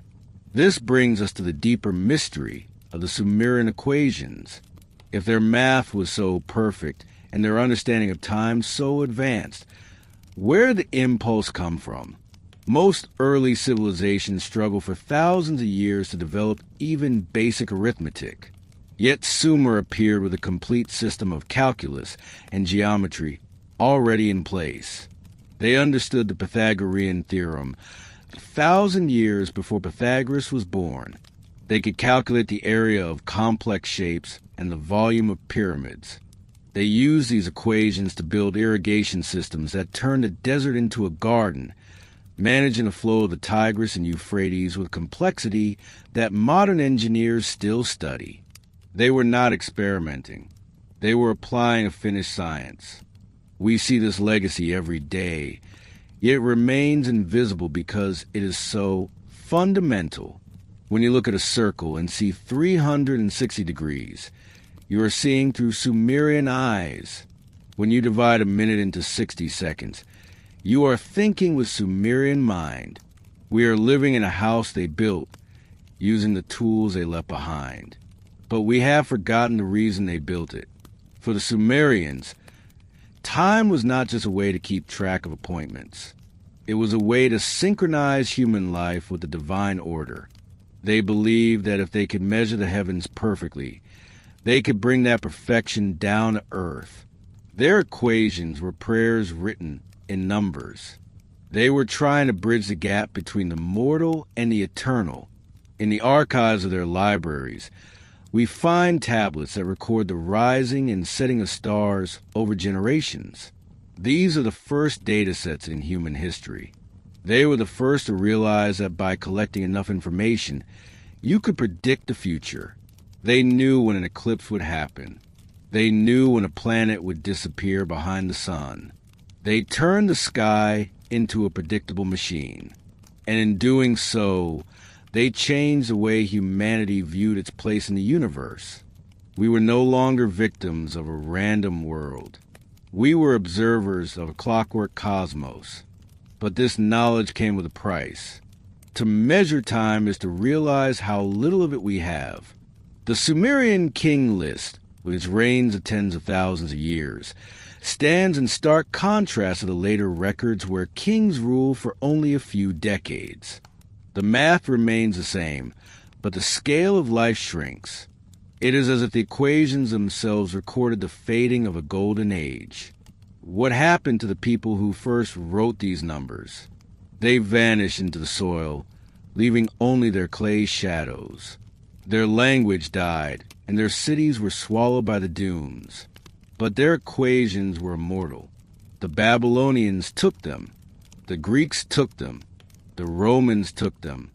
And eventually, they were woven into the fabric of the modern world. We are just the ones currently holding the stylus. But the tablet was prepared long ago. The Sumerians understood that while empires crumble and kings are forgotten, numbers endure. They're the only language that the flood cannot erase. As we look deeper into these ancient records, we find that their mathematics was often used for things we are only now beginning to grasp. They used geometric series to track the path of Jupiter, using techniques that were not thought to exist until the 14th century in Europe. They used their base 60 system to calculate the distances between the stars. Some researchers suggest that their measurement of the Earth and the Moon were accurate to within a fraction of a percentage point. How is that possible for a culture that supposedly had just emerged from the Stone Age?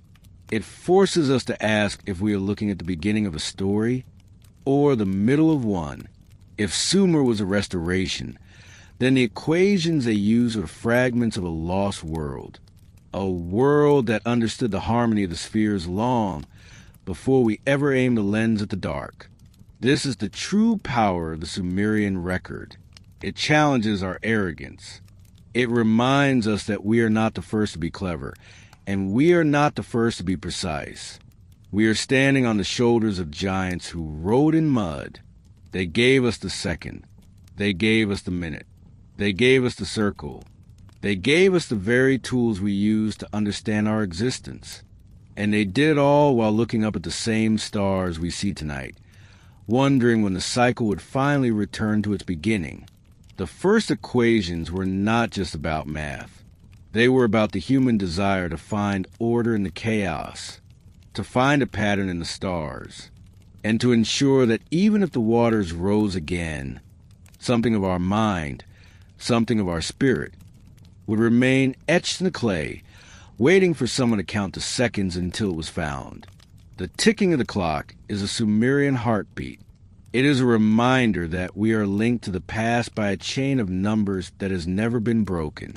We move through our days according to their design, unaware that our most modern technologies are just faster versions of their ancient logic.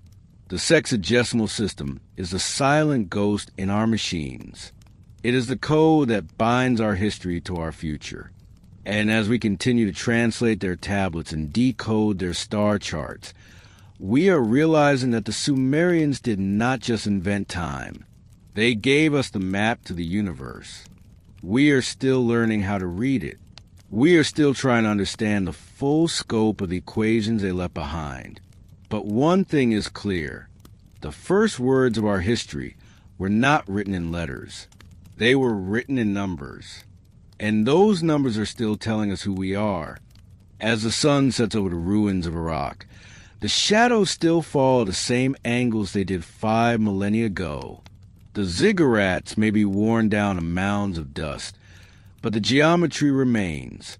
The equations are still true. And every time the clock strikes 12, we are all Sumerians for a single fleeting second. We are the inheritors of a measured world, living in the echo of a civilization that saw the heavens as a tablet and time as a gift to be guarded. The first equations changed everything because they taught us that the world could be understood, that it could be counted, and that by counting it, we could finally find our way home. What if the most advanced technology the Sumerians possessed was not made of stone or bronze? What if it was written in the very pulse of our veins? Beneath the parched earth of southern Iraq, where the heat distortion makes a horizon dance like a phantom, there are tablets that speak of science we are only now starting to understand. Not the science of stars or cities, but the science of life itself.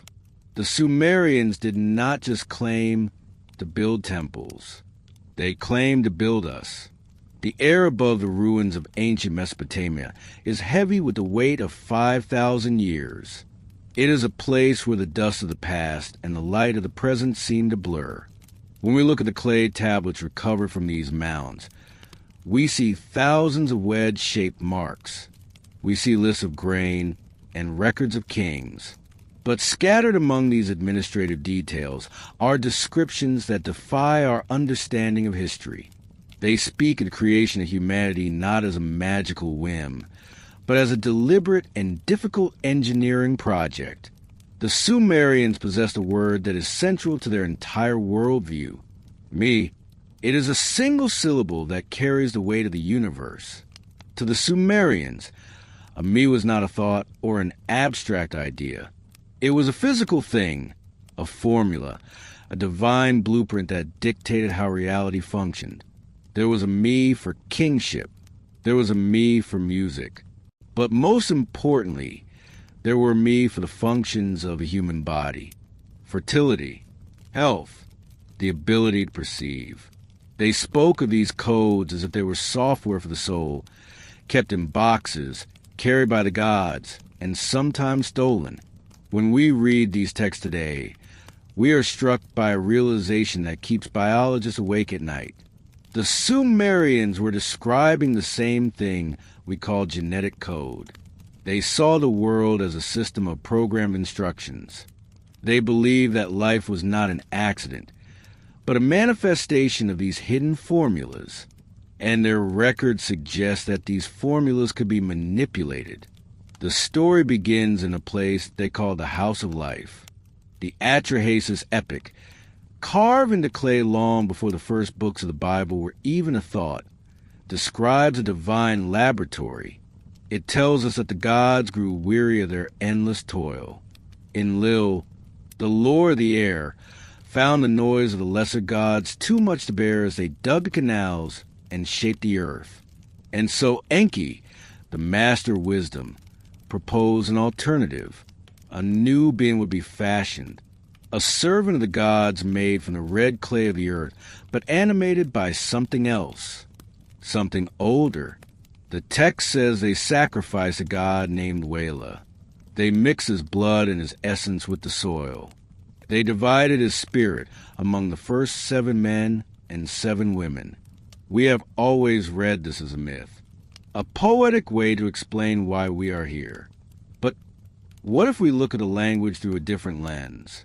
The Sumerians spoke of mixing a divine essence with the material of the earth to create a functional life form.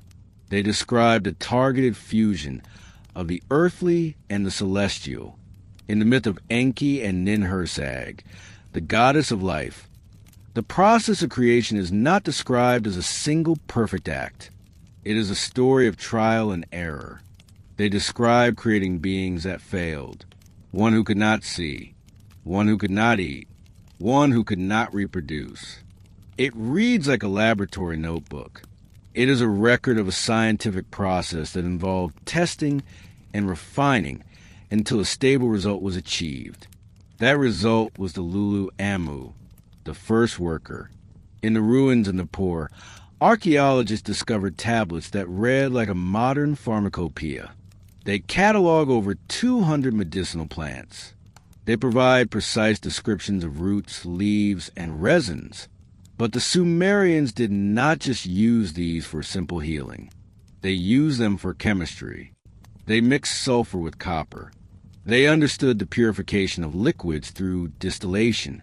They described the human liver and the respiratory system with precision that implies an intimate knowledge of anatomy. They saw the body as a temple of geometry, its proportions matching the mathematical ratios of the stars.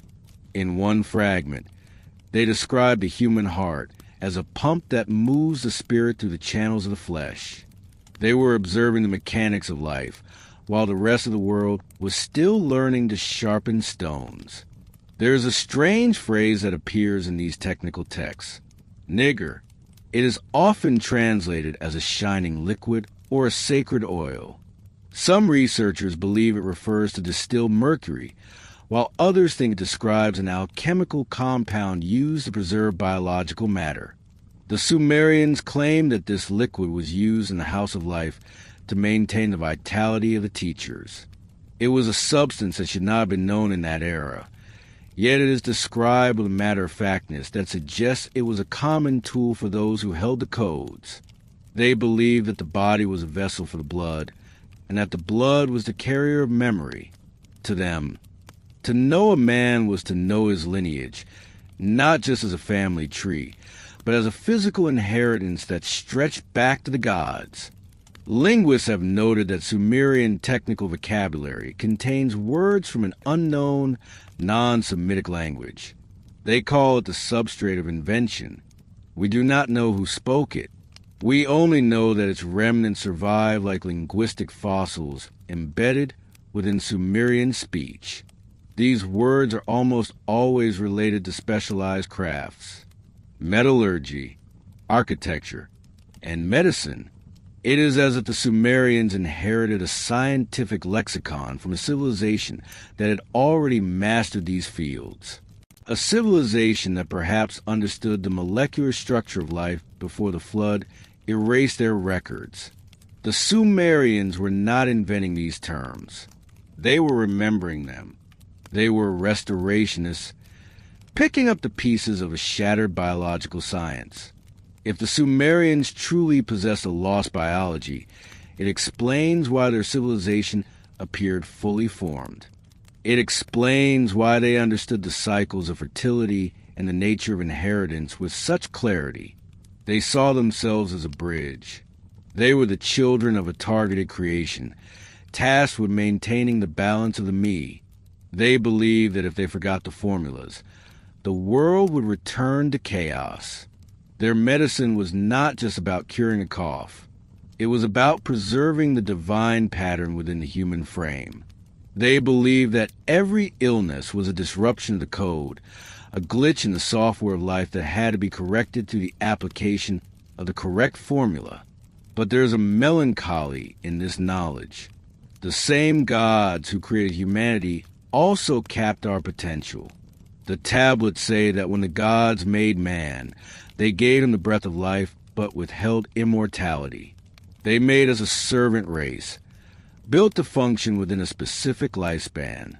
The story of Gilgamesh is the story of a man trying to hack that code. He searches for the plant of heartbeat, a biological agent that can restore youth. He finds it at the bottom of the sea, only to lose it to a serpent. It is a story of the biological limits of our design. The Sumerians understood that we were made with an expiration date. They knew that our very biology was a form of exile from the divine. This perspective changes how we look at our own modern progress. Today, we map the human genome. We experiment with gene editing and synthetic biology. We talk about the future of humanity as if we are the first to ever hold the stylus over the tablet of life. But the Sumerians would have recognized our laboratories. They would have understood our obsession with the code. To them, we are not discovering something new. We are simply finding our way back to the house of life. We are finally learning to read the me that were stolen or lost in the flood. We are rebuilding the bridge that Enki once crossed. The clay tablets are not just records of the past. They are a mirror. They show us a civilization that saw the universe as a living machine and humanity as its most complex component. They saw the blood as a repository of ancient data. If we listen to the whispers in the dust of a rock, we might hear the first scientists of our species telling us that we are more than dust and bone. We are a deliberate design. We are the survivors of a genetic legacy that was written in clay 5,000 years ago and is still being decoded today. The silence of the ruins is not the silence of death. It is the silence of a computer that has been turned off, waiting for the right command to start again. As we move forward into our own era of biological discovery, we must ask ourselves if we have the wisdom to handle the codes. The Sumerian priests warned that the me must be guarded.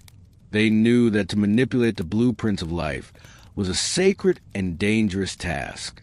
They saw what happened when the gods grew careless. They saw the failures in the laboratory. Perhaps that is why their records are so meticulous. They were not just teaching us how to heal. They were warning us about what we are, a hybrid race, a fusion of earth and stars, carrying a memory in our blood that we are only now starting to remember. The tablets of life still wait in the dark. Each one is a piece of a puzzle that we are only beginning to solve. And as the modern world turns its eyes back to the desert of southern Iraq, it is not just to find gold or stone. It is to find the original instructions for our own existence. We are the inheritors of a lost biology. We are the voices of the clay made flesh.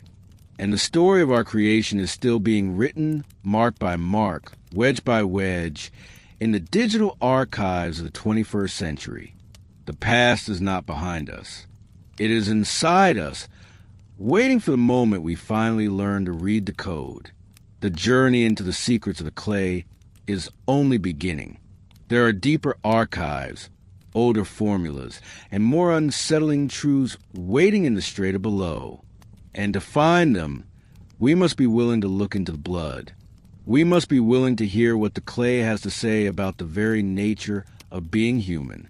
Before the first crown was forged, before the first border was drawn in the sand, there was the soil. To the Sumerians, the earth was not just a place to stand. It was a living witness to a cosmic agreement.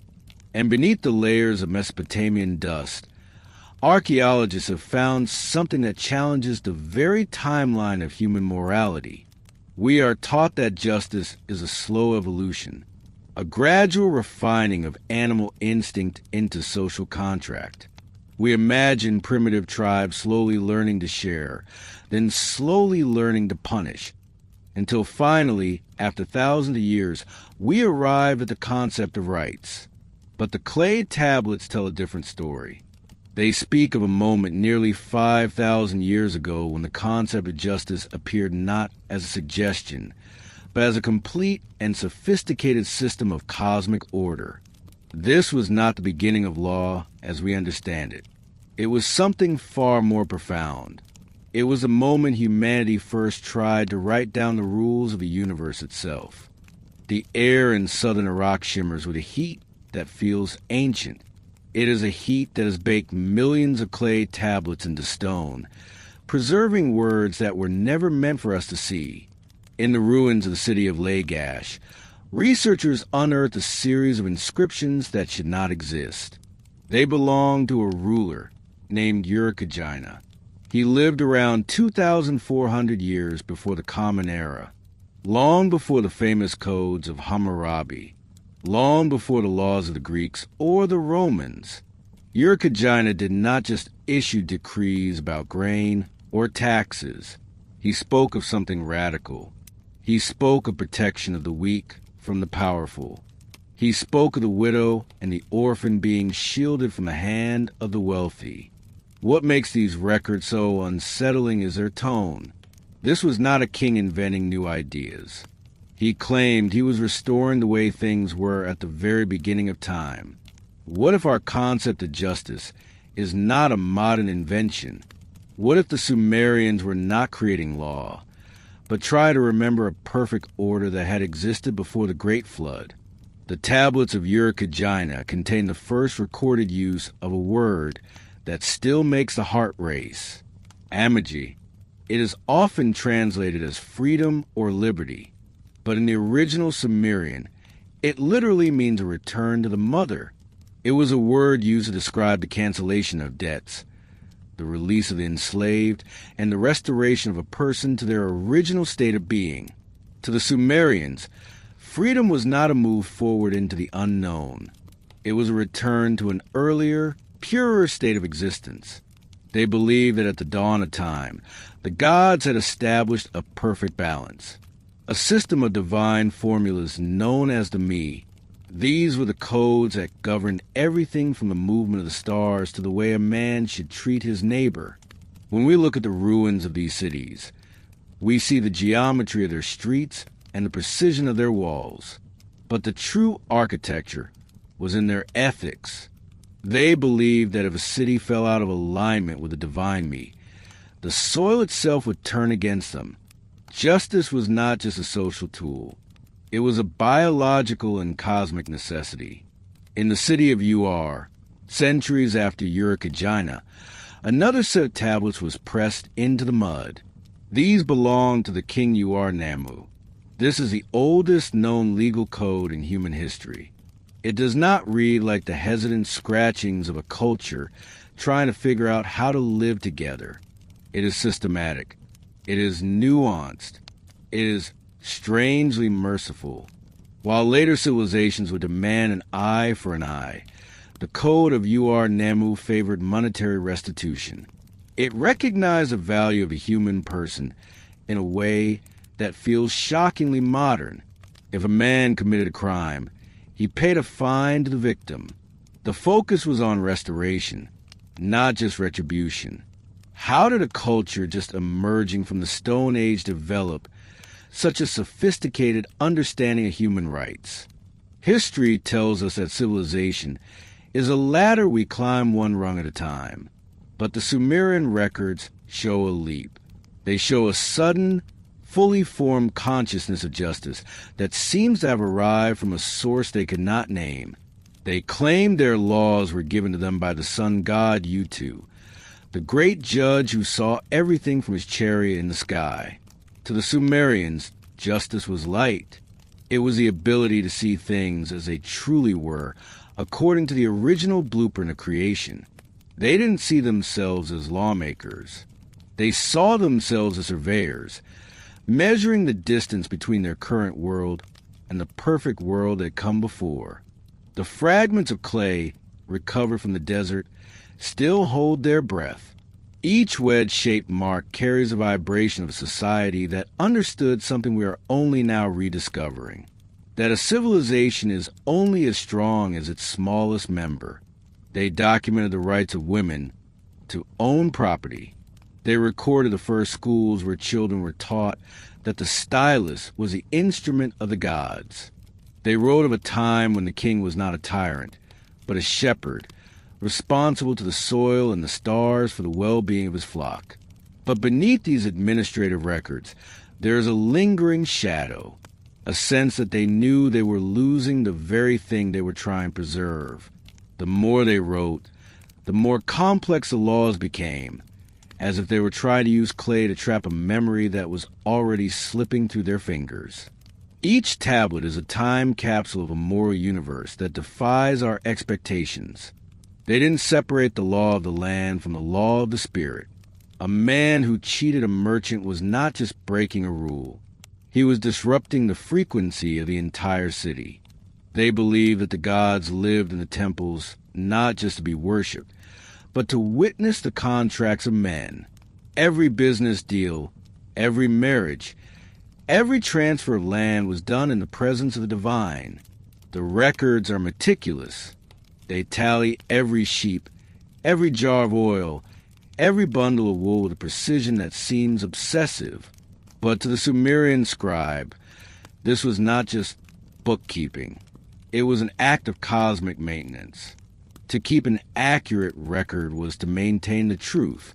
To lie on a tablet was to invite chaos back into the world. What if the Sumerians were right?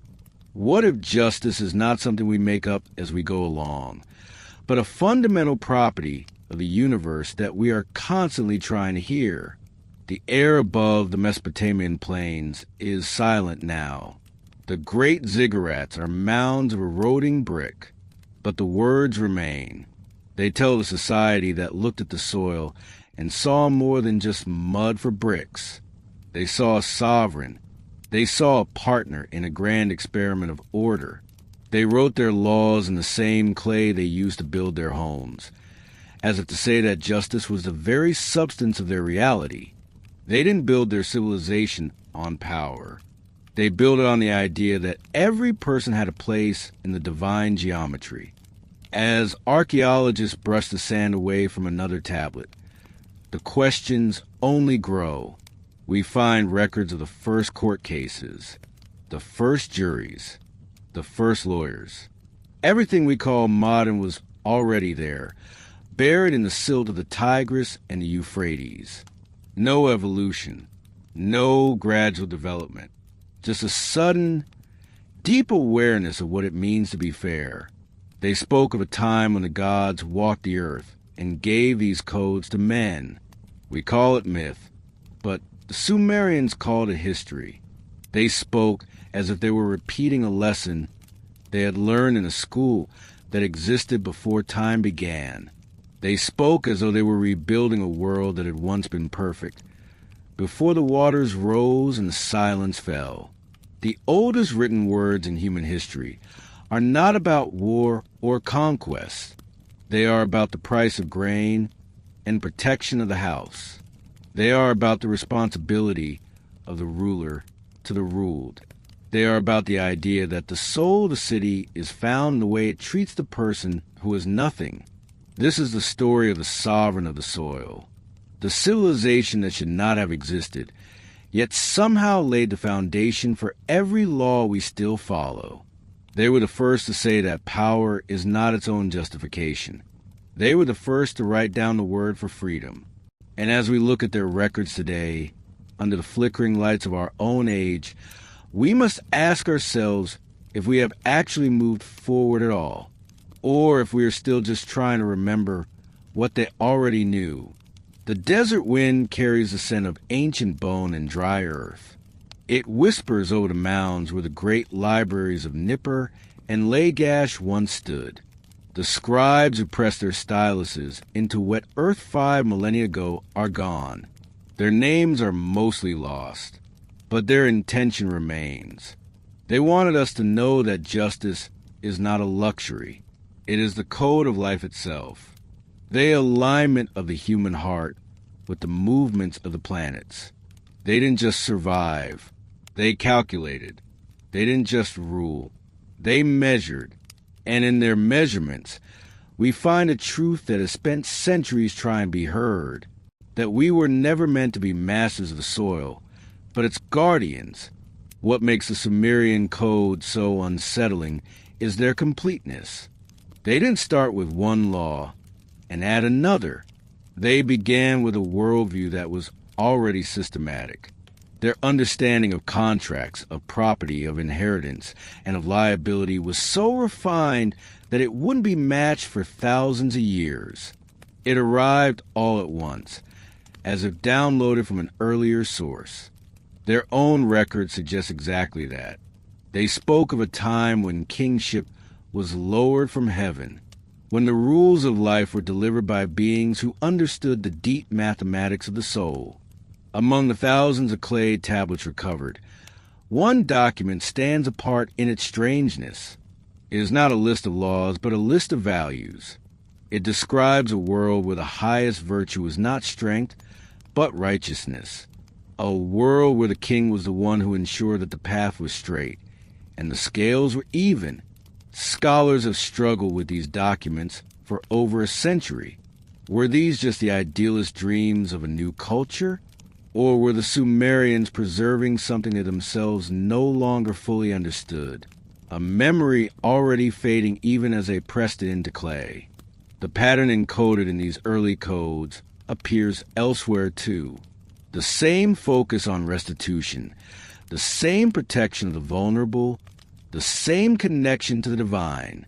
It is as if humanity remembers the melody of justice, but has forgotten the words.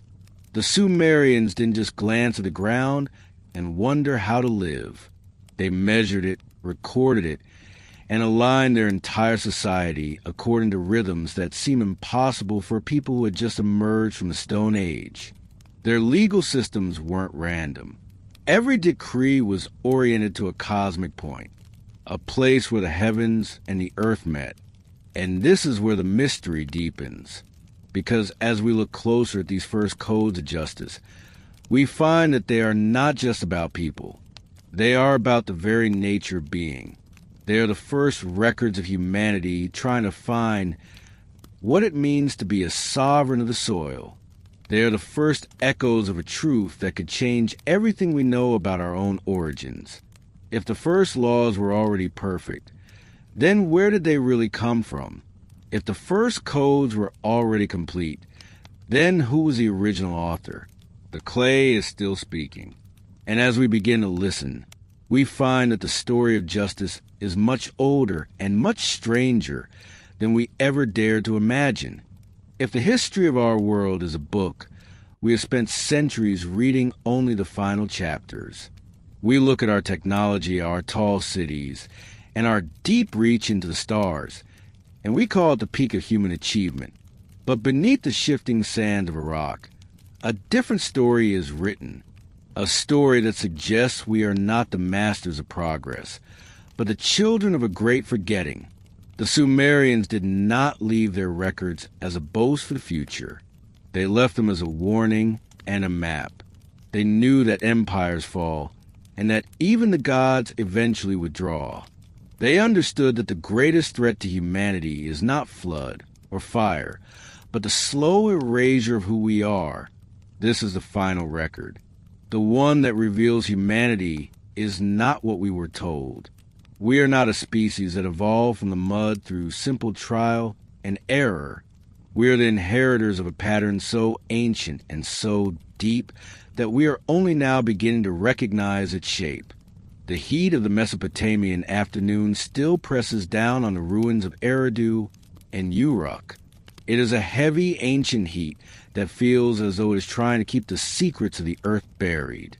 But the clay has begun to speak, and what it tells us is that our identity is not found in our future, but in a past we have spent 10,000 years trying to remember. The Sumerians spoke of me. These were the divine formulas, the fundamental codes of civilization that were said to be kept by the god Enki in the deep waters of the Abzu. They were not just laws or traditions. They were described as physical objects, tablets, or blueprints that contained the very instructions for how reality should function. Writing, music, law, and even the art of weaving were all contained within these codes. To the Sumerians, knowledge was not something discovered by the human mind. It was something downloaded from a higher source. They believed that before the flood, humanity lived in a state of direct connection to these codes. We were not just laborers. We were participants in a cosmic order that we no longer understand. This is a forgotten identity. We are the custodians of a blueprint that was lost when the waters swept over the land. We have spent the last 5 millennia trying to reconstruct those codes from memory. Every machine we build, every law we write, and every star we map is a desperate attempt to retrieve one of the lost me. We think we are inventing the world, but the Sumerian records suggest we are merely repairing it.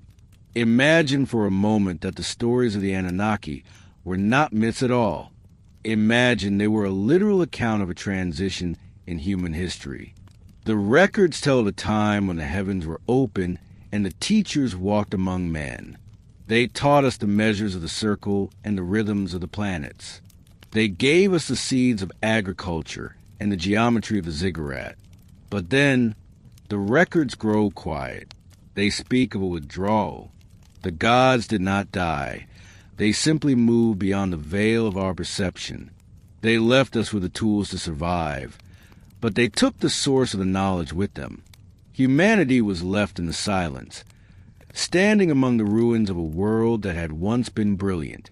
This is why the Sumerian culture appeared so suddenly and so fully formed. It was not a beginning. It was a recovery. They were the survivors of an age that had already mastered the secrets of the universe. Their writing system was not a new invention. It was a legacy. Their mathematics was not a discovery. It was a gift. When we look at their clay tablets today, we are looking at the remnants of a consciousness that was once far greater than our own. We are the children of that decline. The most unsettling realization found in these ancient archives is the concept of the biological record. The Sumerian texts tell us that humanity was formed by mixing the clay of the earth with the blood of the gods. For a long time, we treated this as a poetic way to describe the spark of the soul. But in the age of genetic science, the words take on a different resonance. The blood of the gods may have been their way of describing information, a molecular code, a signature that lives within our very cells. The Sumerians believed that we carry within us the capacity for the same greatness as our teachers. They believe that our forgotten identity is one of divinity hidden in a vessel of clay. This means that the answers to our origin are not buried in the ground, but encoded in our own existence. We are a living record, a bridge between the earthly and the celestial. And the Sumerian records are the key that was left behind to help us unlock that truth. They knew that a day would come when we would develop the tools to read the code again. They knew that we would eventually look back and realize that we are the same as those who came from heaven to earth. There's a strange symmetry between the clay tablets of Sumer and the silicon chips of our modern world. Both are made from the earth. Both are inscribed with a language of logic and number. Both are designed to hold the memory of a civilization. The Sumerians wrote in cuneiform, a system of wedges and lines that looks almost like the pathways of a circuit board. They used a base 60 mathematics that still governs how we measure time and space. When we use our computers to translate their ancient words, we are using one form of clay to read another. This continuity is not accidental. It is the persistent pulse of the human story. We are a species that records. We are a species that remembers. Even when the flood erases our cities and the desert swallows our temples, the impulse to preserve the code remains. We are doing today exactly what the scribes and the poor did 5,000 years ago.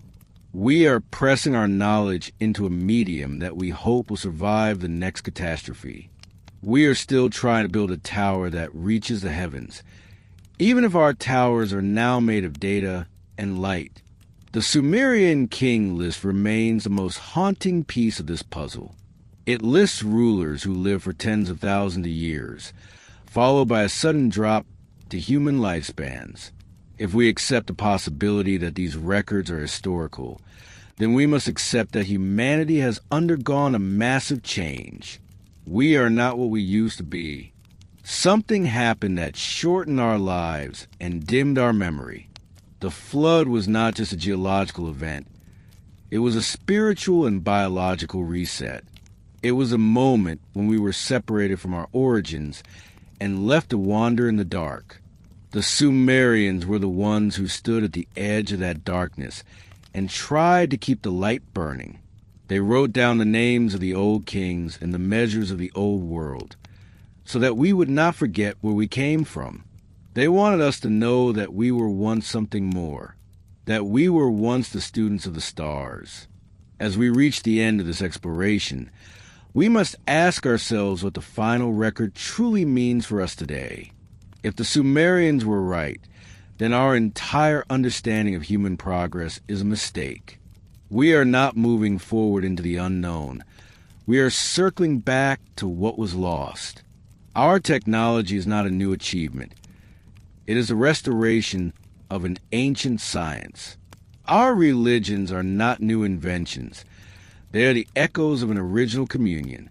Our forgotten identity is that of a species with amnesia, slowly waking up to find that the tools we need have been in our hands all along. The clay tablets are not just artifacts. They are mirrors. They show us a version of ourselves that is both terrifying and magnificent.